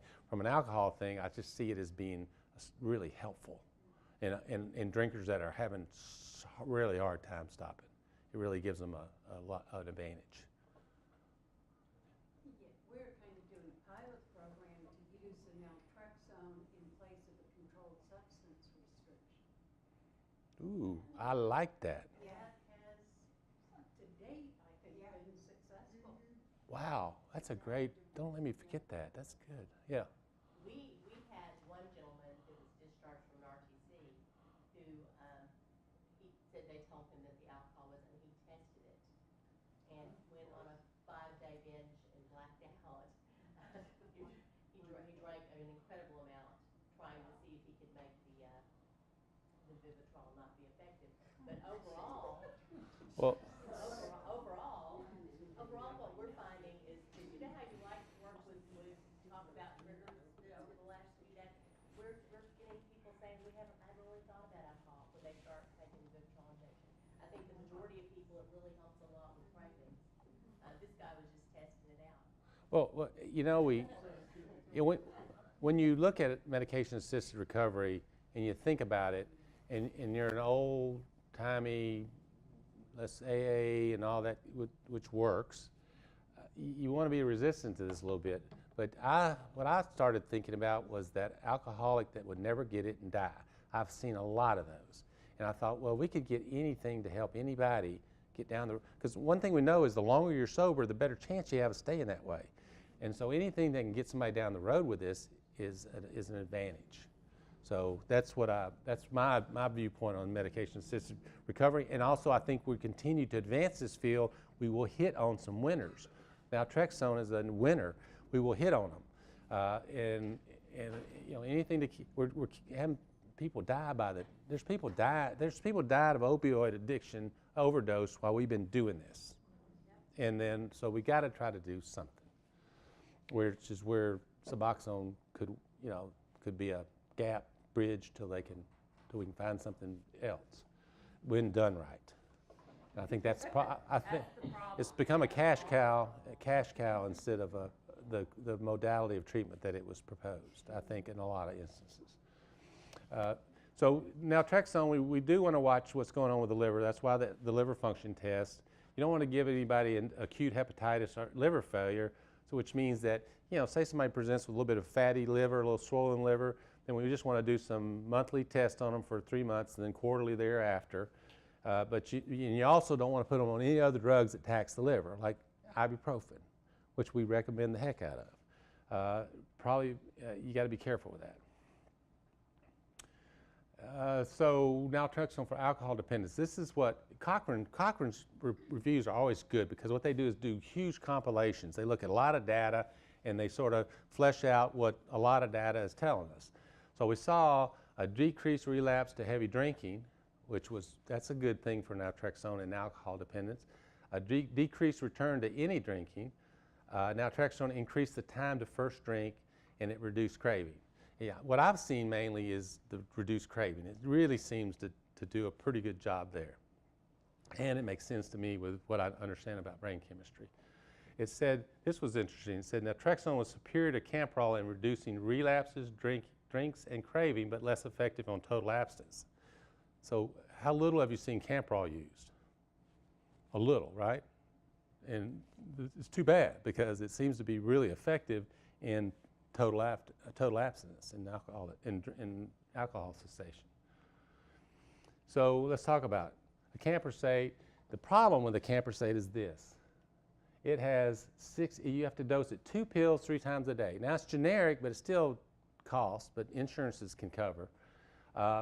It's renally excreted, so it's easy on the liver, so we're able to use this in alcoholics without fear. It's structural analog to GABA, which worries me a little bit. GABA is the gabapentin pathway, the benzo pathway. It worries me a little bit there. It works on the NMDA receptor, which is how GABA works too. So it restores the GABA glutamate balance. Glutamate is you ever heard of glutamate? It's the neurotransmitter that is the most numerous of all the neurotransmitters in the brain. It is, you're going to hear more about glutamate, because glutamate's where we have schizophrenia research going on there, autism research going on there, depression research going on there. Yeah, glutamate seems to be an area that we've not studied as much as we should have, but it's going to have a lot of impact on going forward to mental illnesses.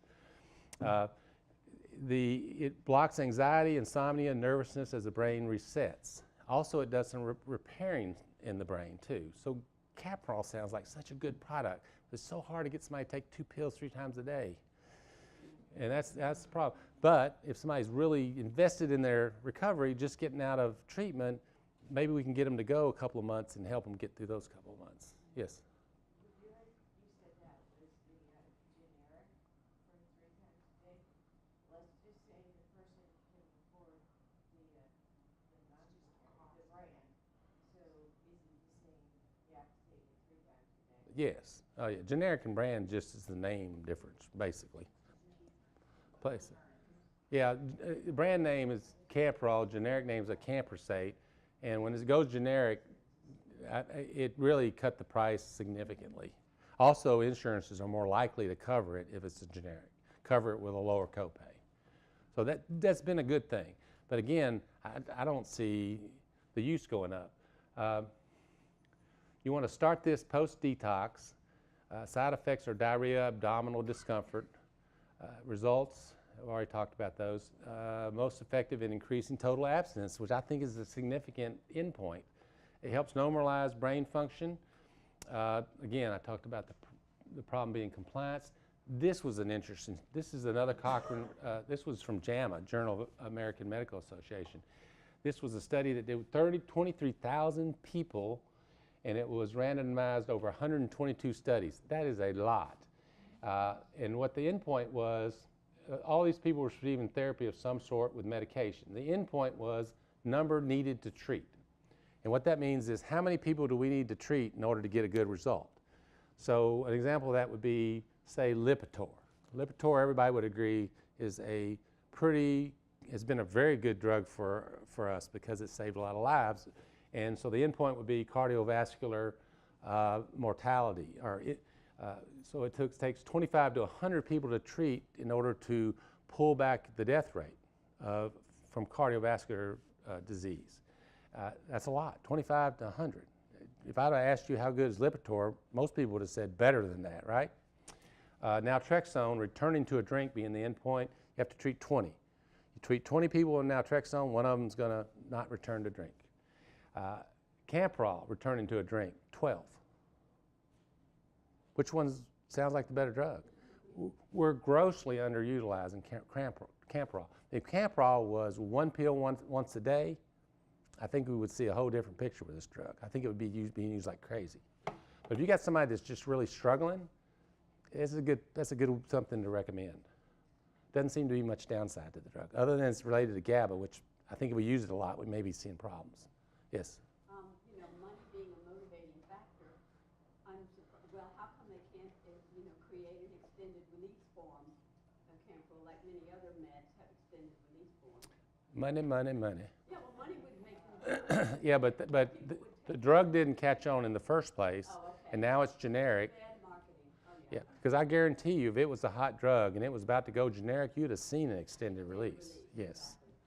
So there wasn't much uptake on the thing. Yeah. Well, Wellbutrin was the same way. When Wellbutrin came out, Wellbutrin came out as the first atypical antidepressant. It was the first thing we'd seen in years to treat depression. Wasn't very good at treating depression. Didn't hardly make it as a drug. We used it for smoking cessation. That was the big pop. Zyban. Yeah, Zyban. Exactly. So you couldn't get the generic Wellbutrin. And then in these days, Wellbutrin is used a lot, but it's used in combination with one of the other atypicals. It's used in combination with a SSRI or SNRI. So Wellbutrin now as a generic is being used like crazy. Buspar was another example. It did not take off at all as a brand name. But when it went to generic, we use a lot of it generically now, and because the doctors finally found a place for it. So Camprol never really caught on, but should have. Okay, let's talk about the drugs we use for opioid dependence. Methadone, Subutex, Suboxone is buprenorphine with naloxone. And the reason they did that was to keep people from diverting it, and because you can ingest buprenorphine Subutex differently than you can Suboxone, because the naloxone keeps the diversion, cuts down the diversion factor, and then naltrexone. I'll zip over some of this, so ask questions if you have it. In detoxification, opioid-based agonists like methadone and buprenorphine sort of keep you from going into withdrawals. For non-opioid based, we use clonidine and supportive meds. Like Zofran is used for nausea, but it seems to have some other actions that help in the withdrawal syndrome. Antagonist-based naltrexone for rapid detoxification. You want to see, if you ever get, has anybody ever given a Narcan shot to somebody, naloxone, that's out? You talk about somebody mad. Does Florida have the same laws we do in Texas? Basically, same thing. We keep in our treatment center, when someone comes in and opiates is their issue, we give them Narcan and we give them something to share with a loved one. So if they, how to recognize an overdose and what to do with it, how you use it. Actually, the one we have has a little computer that walks you through how to use it. Now, if you guys. Yeah, you can go in and get there's a standing order prescription in Florida. You can go into, especially CVS is at the cutting edge of this. Walgreens, I think, it participates too. But you can go in as a person that uses opioids or a person that has a loved one, and you can walk out with a naloxone kit without a prescription. There's a standing order that allows a pharmacist to access that and dispense it to you. And they're relative, I think $60, something like that for a kit for 2 shots. I think it has 2 shots in there. And There's that grant program we have in Texas. I don't know that there's a grant program in Texas where you can buy them for $1, pre-filled syringes, $1 a piece. And they're getting out there. When we loaded up the EMTs, that saved some lives. Now we're getting them to the people that are really the ones that are on site. I think this is going to turn this around on some level. And everybody's getting educated really quickly. But fentanyl has thrown a wrench into the whole thing. What I was going to say about the naloxone, if you give somebody a shot, you give them 1 shot, they come up, they're really mad, you need to stick with them. Because if they're on a long acting like OxyContin or something, they could go back under. So you got to be ready for that 2nd shot while you're waiting for the ambulance to get there. Relapse prevention, there's methadone for agonist or replacement therapy. Same thing goes for Suboxone. Then we have naltrexone for is an antagonistic maintenance, which is a more of being off the drug, which I like. Okay, these are the things that alleviate withdrawal. I think Suboxone, we know how that works. Clonidine is the alpha-2 agonist, and what it really does, it reduces the sympathetic outflow. Best way to think about that is the anxiety, the angst, the adrenaline-like outflow. Clonidine does a good job of reducing that. It also reduces blood pressure, which a lot of times in withdrawal, if you notice blood pressures are elevated, clonidine can really help with that. And then you must ask yourself, well, how does clonidine work with kids? It works with ADHD. It helps kids pay attention better because it works in the prefrontal cortex to increase connectivity. So it really helps you process stuff better. And that's how it works with kids with ADHD. You know what I've always wondered with clonidine is, it's always made me think, like, what if we gave beta blockers, instead of clonidine and things like that? Does that even be close to helping? Oh, that would slow the heart rate down, but I mean, it would not. The alpha-2 agonists are receptor sites on blood vessels, and they actually will change the way the blood pressure because it dilates blood vessels. Beta blockers don't do that, and beta blockers also have some downside because there's beta cells all over the body, pancreas, lungs, other things. So the side effects, it's not as good of a drug to use in the global situations like with kids and with addicts that we're doing. Clonidine seems to work better, and you don't knock somebody totally out. Like it will not take blood pressure to 0. At some point, it'll stop working because of the way it works. So it's got a safety factor built in. Beta blockers can take you down. They can stop the heart.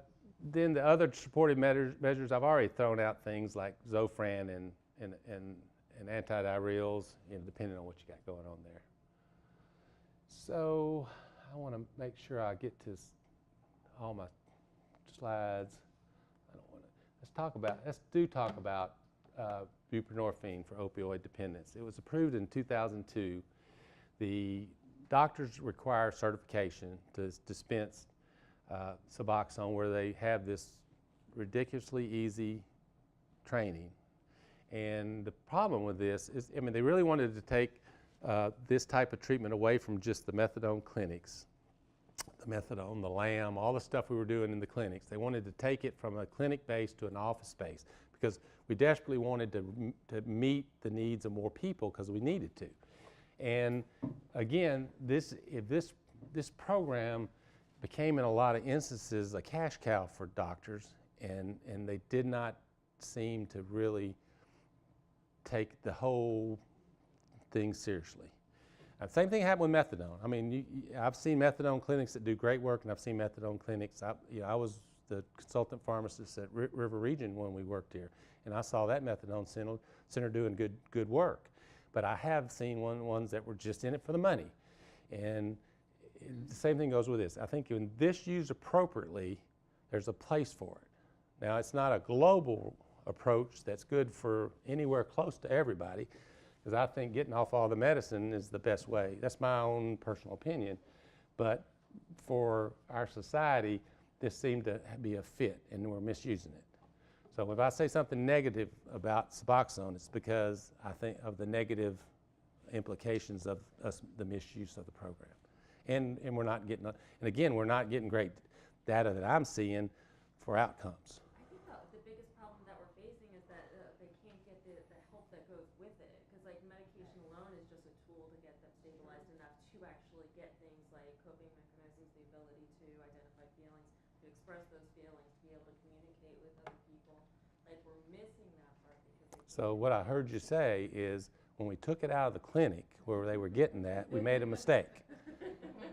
Is that, I mean, but that's sort of my feeling too, is that, you know, if these, you know, the folks go to the Suboxone clinics, they get their Suboxone, they may get a drug test, but if they fail the drug test and the doctor refers them to treatment for that, then he doesn't have a client anymore. And so how's that working? Or they need the ancillary stuff, because most doctors aren't going, hey, are you going to meetings? You got a sponsor, you're working steps. You know, that did not happen. Are you going to therapy? Are you talking to a therapist? You know, that happens some. Maybe they refer to some, but not. I don't think that's happening as much as it needs to be, because the global approach to treating addiction is by far the best approach, because most people don't get enough treatment, and they don't get enough, they don't get concentrated enough, they don't get long enough.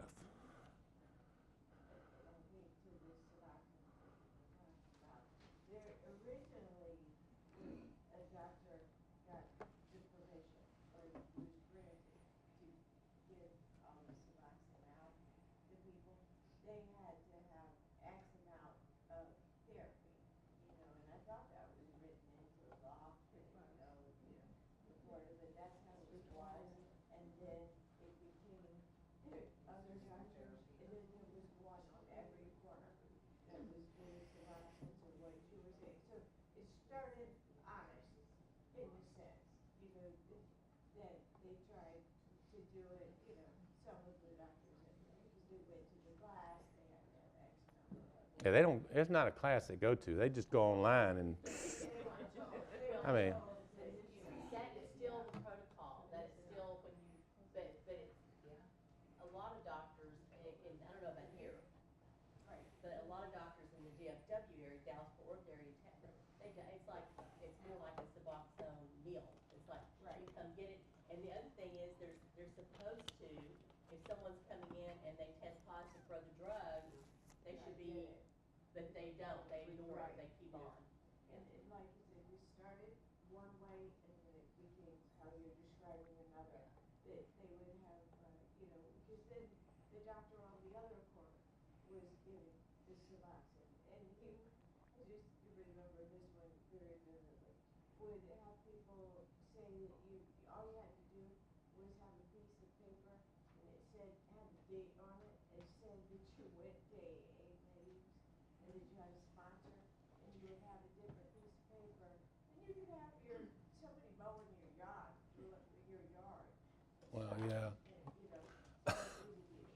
Yes. I was just gonna, what this did was allow folks to get treatment for their addiction somewhere other than the clinic or a rehab facility, and it's kind of married the medical model.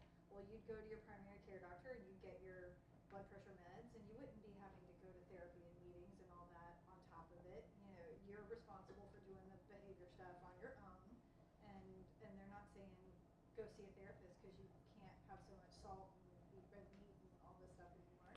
So I think we're just slower in getting that marriage to work, because I think we're getting access to the medication assisted treatment, but a lot of the time they're not, the medical providers. More likely to pay for this than they are therapy.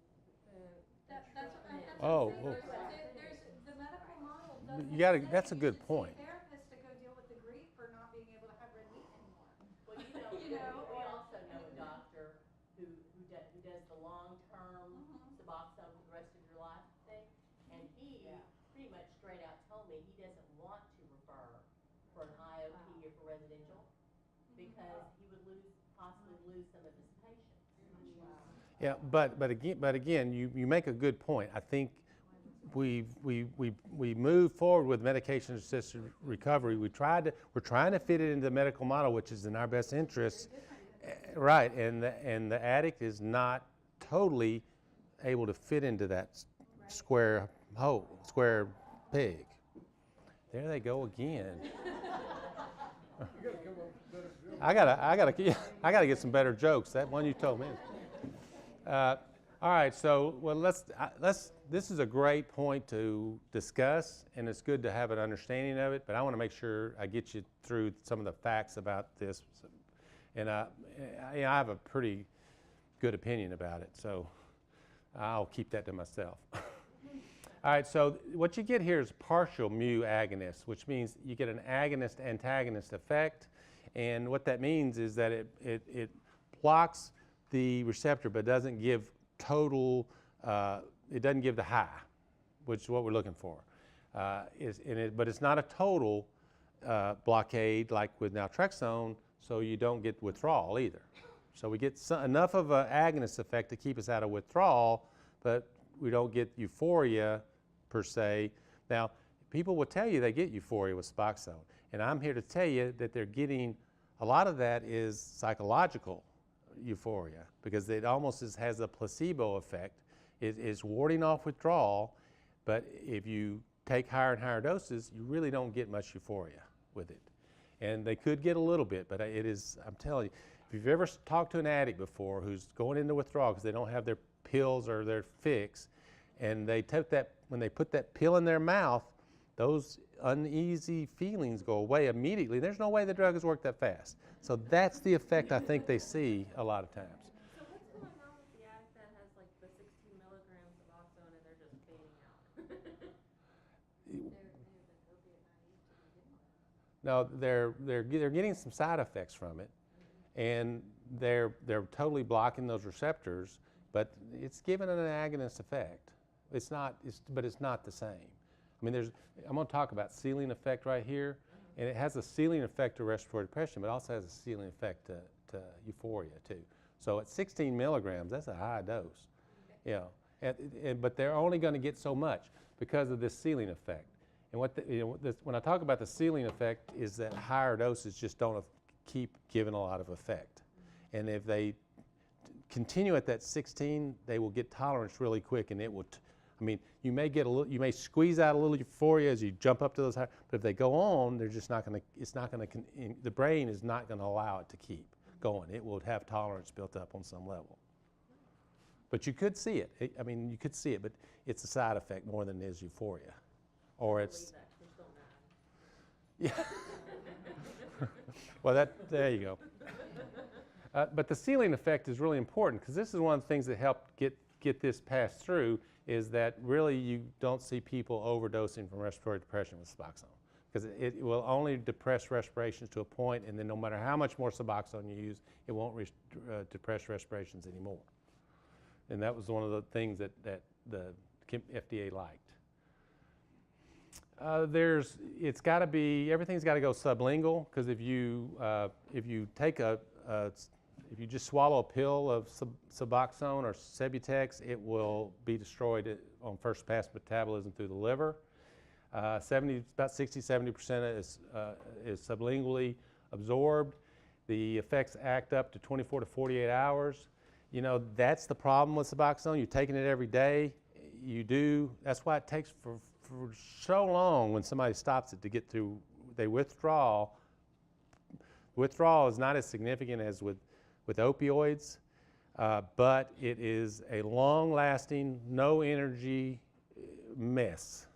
I mean, I think that's why people don't successfully get off of it very much, is because the withdrawal from it's so long. And you can titrate it down, but you're still going to go through that long period of not having energy because your brain resets itself. What's the long period? How do you define long period? I'd say 6 months. It's a long period. Because as this goes, you take a Suboxone every day, and the half-life for a lot of people is 2 days. So you're continuing to build up in the fatty tissues of the body this medicine that's just going to take forever to seep out of there and be metabolized out of the body. And as it comes out of a fat, it goes back to those receptor sites, so your brain's taking longer to reset. Opioid agonists affect, not reversible with opioid antagonist naloxone. So if somebody's on Suboxone and you try to give them naloxone, it's not going to, it has a hard time knocking it off the receptor. And when it does, what's coming out of the fatty tissues is occupying the receptor right away. So reversing Suboxone with naloxone is hard to do. Also, it's hard to give anybody a lot of pain medicine. Pain medicine doesn't work either. So if you're on Suboxone and you got to have pain medicine for something, they're going to have to approach it different. They're going to have to put you on anesthesia of some sort. These are the formulations for Suboxone. You have sublingual, and you have the film tabs and the tablets. Subutex comes in 2 and 8 milligram tablets. Suboxone comes in 2 and 8 with the 0.5 and 2 milligrams of naloxone. And again, that was for diversionary reasons. Naloxone really has no effect that I'm aware of. I've talked to patients, doctors, read the literature. I've never seen any reason to have naloxone in there other than the fact that it helps prevent diversion. Here's the patch. There's weekly patches now of Suboxone, and there's also been an FDA-approved implants. These implants are up to 6 months duration.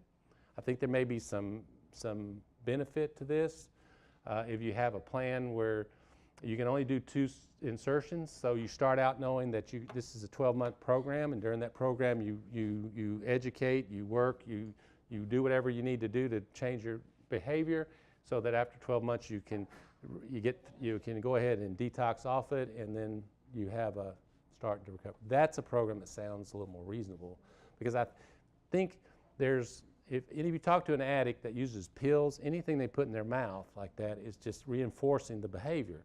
So I think Suboxone doesn't help there. But if we can get away from that and maybe use a patch or use an implant, maybe that makes it a little more successful treatment. They could come up with something other than Suboxone that was just effective for the problem. So I think that we have people dying before they can get the treatment. And that is, that's a problem. I mean, that really is, everybody should be concerned. See, this is what I was talking about. There's no evidence to support stopping medication-assisted treatment. 95% of methadone patients do not achieve abstinence when attempting to taper off. This was the study. Over 90% of Suboxone patients relapse within 8 weeks of taper completion. That's 2011. Maybe we have better data now. Here's successful patients, and when I looked at this study, I really didn't get out of it what they said was a successful patient. It said methadone for 24 months, Suboxone for 18 months. So even this, with the implants, you go 12, then they come off the implants and detox, and during that time, they really have put together some idea of what they're going to do off of it. I still don't have a lot of faith in it, but I think that's even a better way to go. I was just one of those people, and I don't mean to keep on interjecting, but I was one of those people that was completely against Suboxone, and I was really fortunate in the last treatment facility that I worked for. He was a doctor that specialized in addiction, and he used Suboxone, and there was a very hard, fast rule. If you're not doing the work, you do not get Suboxone. And every single day, they are in group, and we are talking about, we're identifying, we're doing the things that we need to do. They are going to meetings, they're to get a sponsor, they're to work the 12 steps, you know, like, so all of these things, family therapy, things along those lines, and these people are staying sober. It was like the first time we're like, all right. Well, I think there's a lesson to be learned there. I mean, I think that there's a lot to be said for the whole treatment, of somebody.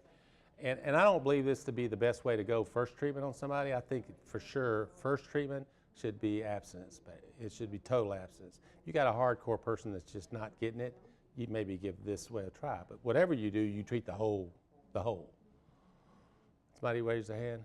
Yeah. I don't know how much people talk about rituals of abuse, but I remember having a methadone client who had been detoxing, and he had been unsuccessful previously, but it was a blind detox. And he said, if I knew I was on maybe 2 or 3 milligrams, I think I could probably just stop taking it. And I asked him, when do you take it? It's first thing in the morning. Suggested, how about for the next week or two before your next appointment, you try holding off to the end of the day, and if you haven't felt the craving and so forth, dump it. And he said he was, well, I also, right after he left, I went and talked to the doctor to see if they could go ahead and zero dose him at the window, and they did. And we went through this ritual thing for about 2 weeks with him taking nothing. And at the end of it, I told him, okay. You're detoxed. And he did relapse later on, but rather than going in, starting the whole thing over again, I think I suggested going and get a medical detox. And That's a good idea. I don't remember exactly, but I thought that was pretty interesting. All right, let's, Vivitrol, I think we've talked a lot about this already.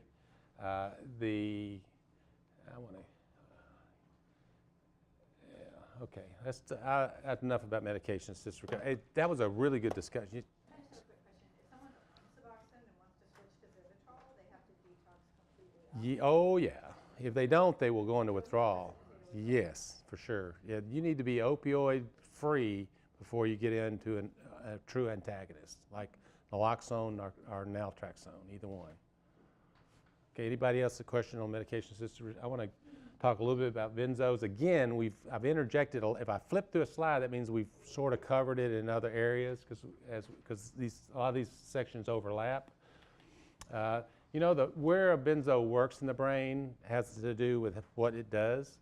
Like if it works in the orbital frontal cortex, front part of the brain is where you alleviate anxiety, agitation, and fear. And then you get some mild muscle relaxing effects if it works in the lower part of the brain.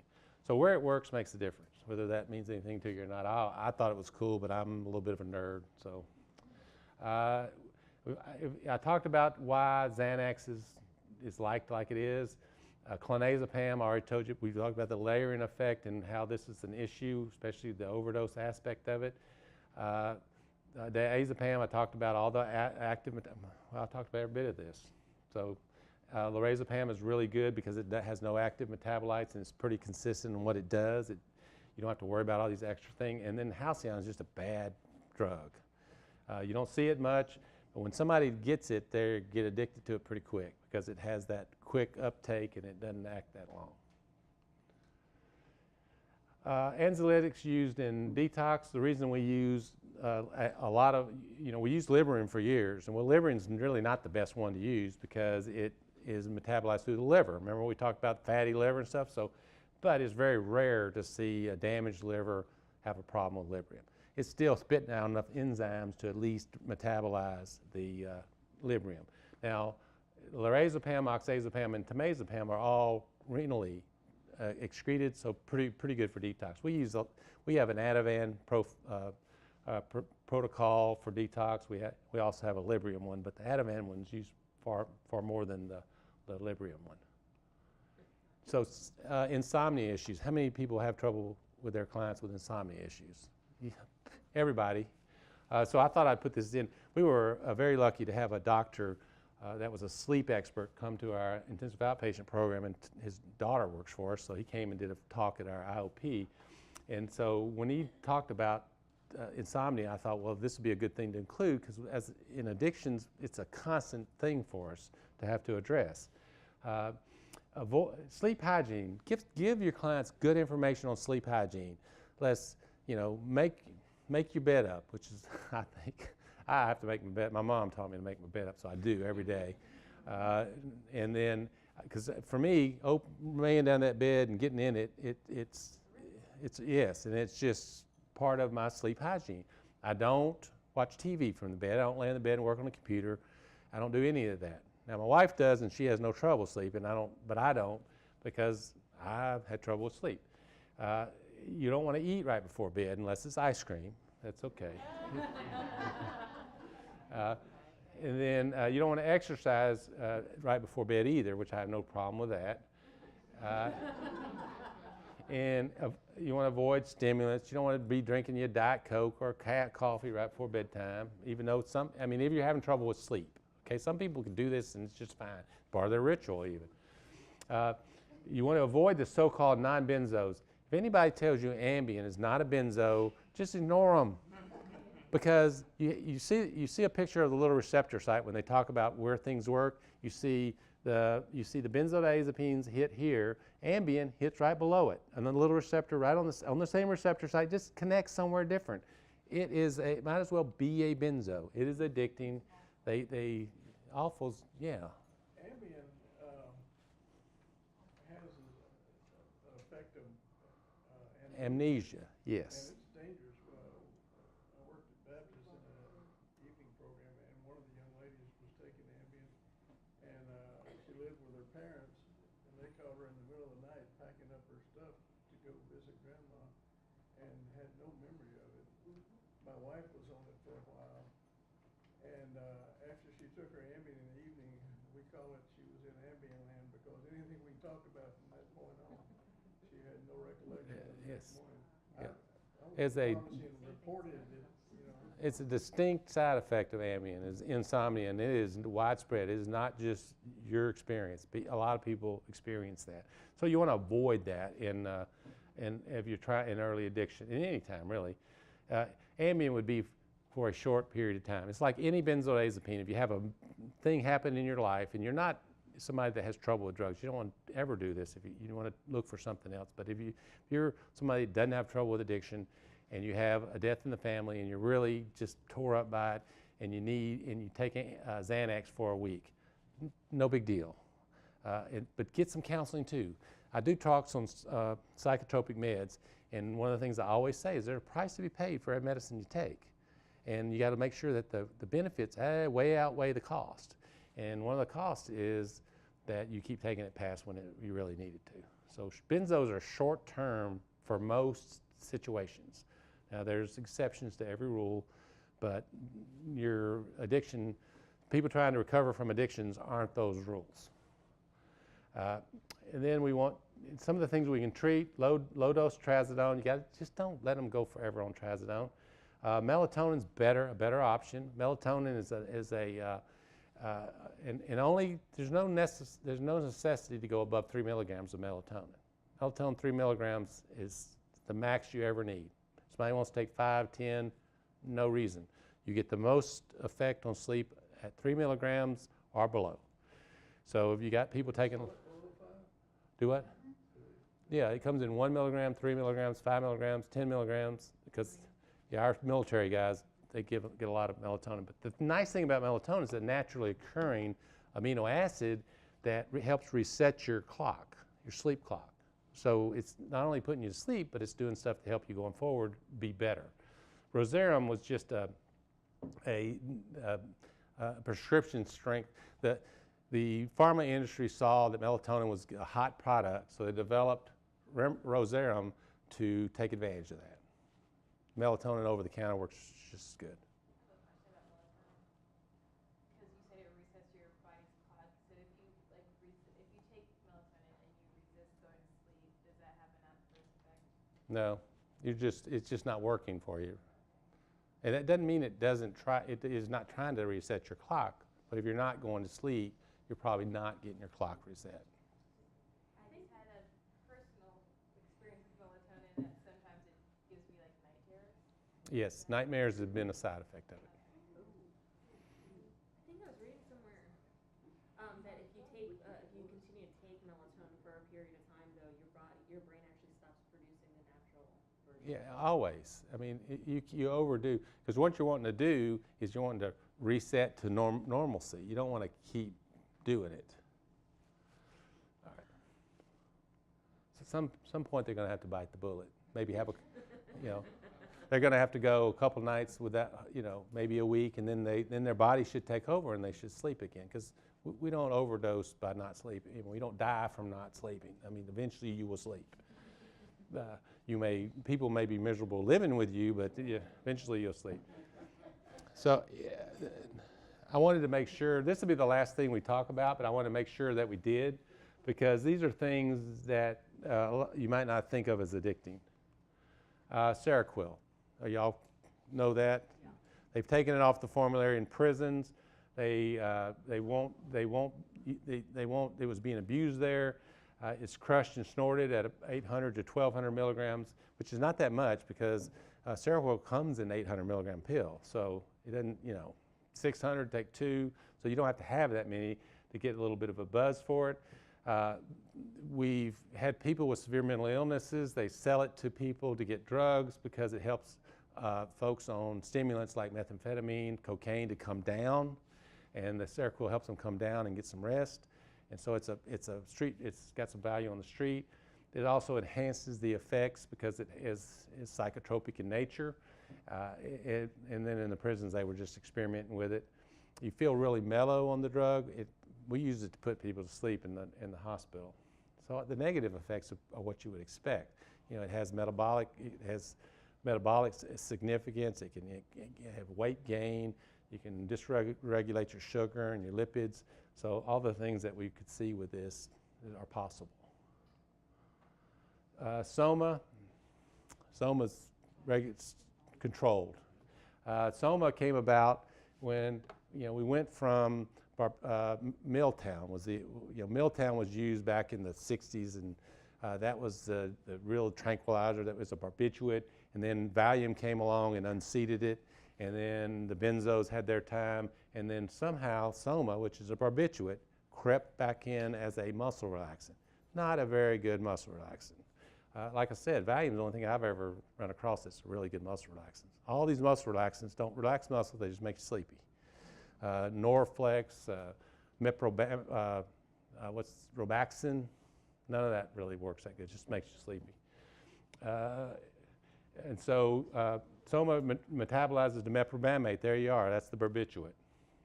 So you got to be careful of Soma. I think you already probably knew that. Anticonvulsants. You probably didn't know this. Tegretol combines with alcohol to enhance euphoria. That's something to keep in mind. Tegretol, we were very excited when Tegretol came out. We thought we had a mood stabilizer that would be very effective. It got us away from so much lithium, and Depakote's got all the side effects. We were happy about Tegretol, but then we found out it was category D in pregnancy. So that means their birth defects have been shown up, so we couldn't give it to teens that were females that were prone to pregnancy because then we'd be sentencing the baby to possible birth defects, and you could overdose on Tegretol and die. So we said, man, too bad. So it wasn't that good, but you can't abuse it. Lyrica, pregabalin. Again, it affects that GABA pathway. GABA stands for gamma-aminobutyric acid, and it's one of the neurotransmitters that doesn't do anything, it just blocks stuff. And so it is inhibitory, and that's what makes it work the way it does. But you can abuse Lyrica, that's why it's a controlled substance. It's used to handle opiate withdrawals. They use it 20 times the max dose. I don't know how they could do that and still be standing, because they do. You ever heard of parachuting? Yeah, they open the capsules or crush the tablets and put them into a pouch and sort of, empty them as a whole into their mouth. Neurontin's gabapentin, we've just drilled that to death. So you know that's something you need to be careful. Elavil was an old tricyclic antidepressant, euphoric when crushed and snorted. It was another thing they took out of off the formulas of prisons. Anything that has antihistaminic effects, you got to be careful of. I think the IPN people are really aware of that. Wellbutrin, I don't know if you know this, immediate release of Wellbutrin can be crushed and snorted. It's a bath salt. It's just like, it's a cathinone. You got to be careful of that. Only immediate release. They can't do that with the sustained release or the XL. It's been on the anti-doping list since 2003. So people have known, they knew about it for the horses and the racers and stuff, but I just discovered it a couple years ago when I started doing the synthetics talk. Effexor, you got to be careful. You can get amphetamine-like highs with the norepinephrine or dissociative-like effects with serotonin. Serotonin is the neurotransmitter that makes you feel like everything's going to be okay in antidepressants. But if you get too much of it in the brain, it's what hallucinogens are. That's how LSD works. That's how Robitussin, dextromethorphan works, because increased levels of serotonin. You got to watch that too, because too much of it will elevate the temp and you'll end up in the emergency room. Clonidine, we talked about that. Everybody likes that. Oh, Schmiegel? Yeah, I don't like, okay. This is the one, the case I wanted to make. Right here, we had a case of a nurse developing drug-seeking behavior following taking Benadryl for itching. So anything that removes you from reality, which you've ever taken, I don't know, the thing that did me was the combination of Sudafed with like pseudoephedrine with Benadryl. The two things would make me feel weird as can be, which I sort of liked it, but most people not like me don't like it. But you have to watch that. This person ended up in real trouble. All right, Imodium. Imodium's being bought on the internet you can buy 300, 1,000 pills of Imodium. Who would ever need that? Well, you would if you need 50 to 300 to get euphoric. Anything that stops diarrhea is associated. If you'll look at the structure, you'll see how it looks a little bit like morphine. So anything, Lomotil looks a little bit like morphine. Dextromethorphan looks a little bit like morphine because it stops cough. So if anything for cough or for diarrhea looks like an opiate. Yes? Now I know why it's locked up in some of the drugstores, because when I went by, I said, who the hell wants this, And I said, it's locked up for some reason, and I just said why. Yeah. Yes. No, but there's dovetail on what you're saying, that bulimics will use that. Ah. And also too, so Oh man, I tell you what, I got 3 minutes. I want to hit the big parts of this. Fentanyl-laced heroin is big in your area. And we've already talked about where we're getting it from, but I wanted to let you know that these analogs are what's scary, because an analog is not fentanyl, but it is a fentanyl-like drug that's related to fentanyl. They're coming in at greater potencies. That's what we got to be scared of. They're mixing it with heroin. It's not showing up on routine tox screens. Lots of deaths. Gray death. Have y'all seen gray death yet? Gray death is a combination of fentanyl, or its analogs, heroin, and U47700. Have you heard of pink U4700? It's came out of the pharma pipeline. It is an opioid that is out there. Gray death is a mixture. It looks like concrete, and it's overdosed in small amounts. Carfentanil y'all heard of carfentanil? It puts the elephants down. What they're using it for is they're buying them a pill press for about $100,000, and they're pressing these pills, and then they take a little bit of the fentanyl analog and put a little drop on there. Great quality control, right? Not right. And they're killing people. And then here's a couple of more analogs, 100 times more potent than morphine, and then here's the scary part, maybe resistant to naloxone. Wow. Crocodile is just desomorphine. Yep, crocodile. Yep. Yeah, you can make this by buying some codeine cough syrup, iodine, or red phosphorus smash tips, and you can manufacture it. And what they do is they put it together with something that then put it into liquid so you can inject that corrodes the skin. Not very smart, but you find that and then the life expectancy is about 2 years on crocodile. There's U47700, and there's what it looks like from Alibaba. Okay, and then kratom. Y'all familiar with kratom? Okay, good. All right. So we talked about, it's 12 o'clock, so we're out of time. And thanks for your questions. I love this. When you get questions, that means people are enjoying what you're speaking about. So thanks.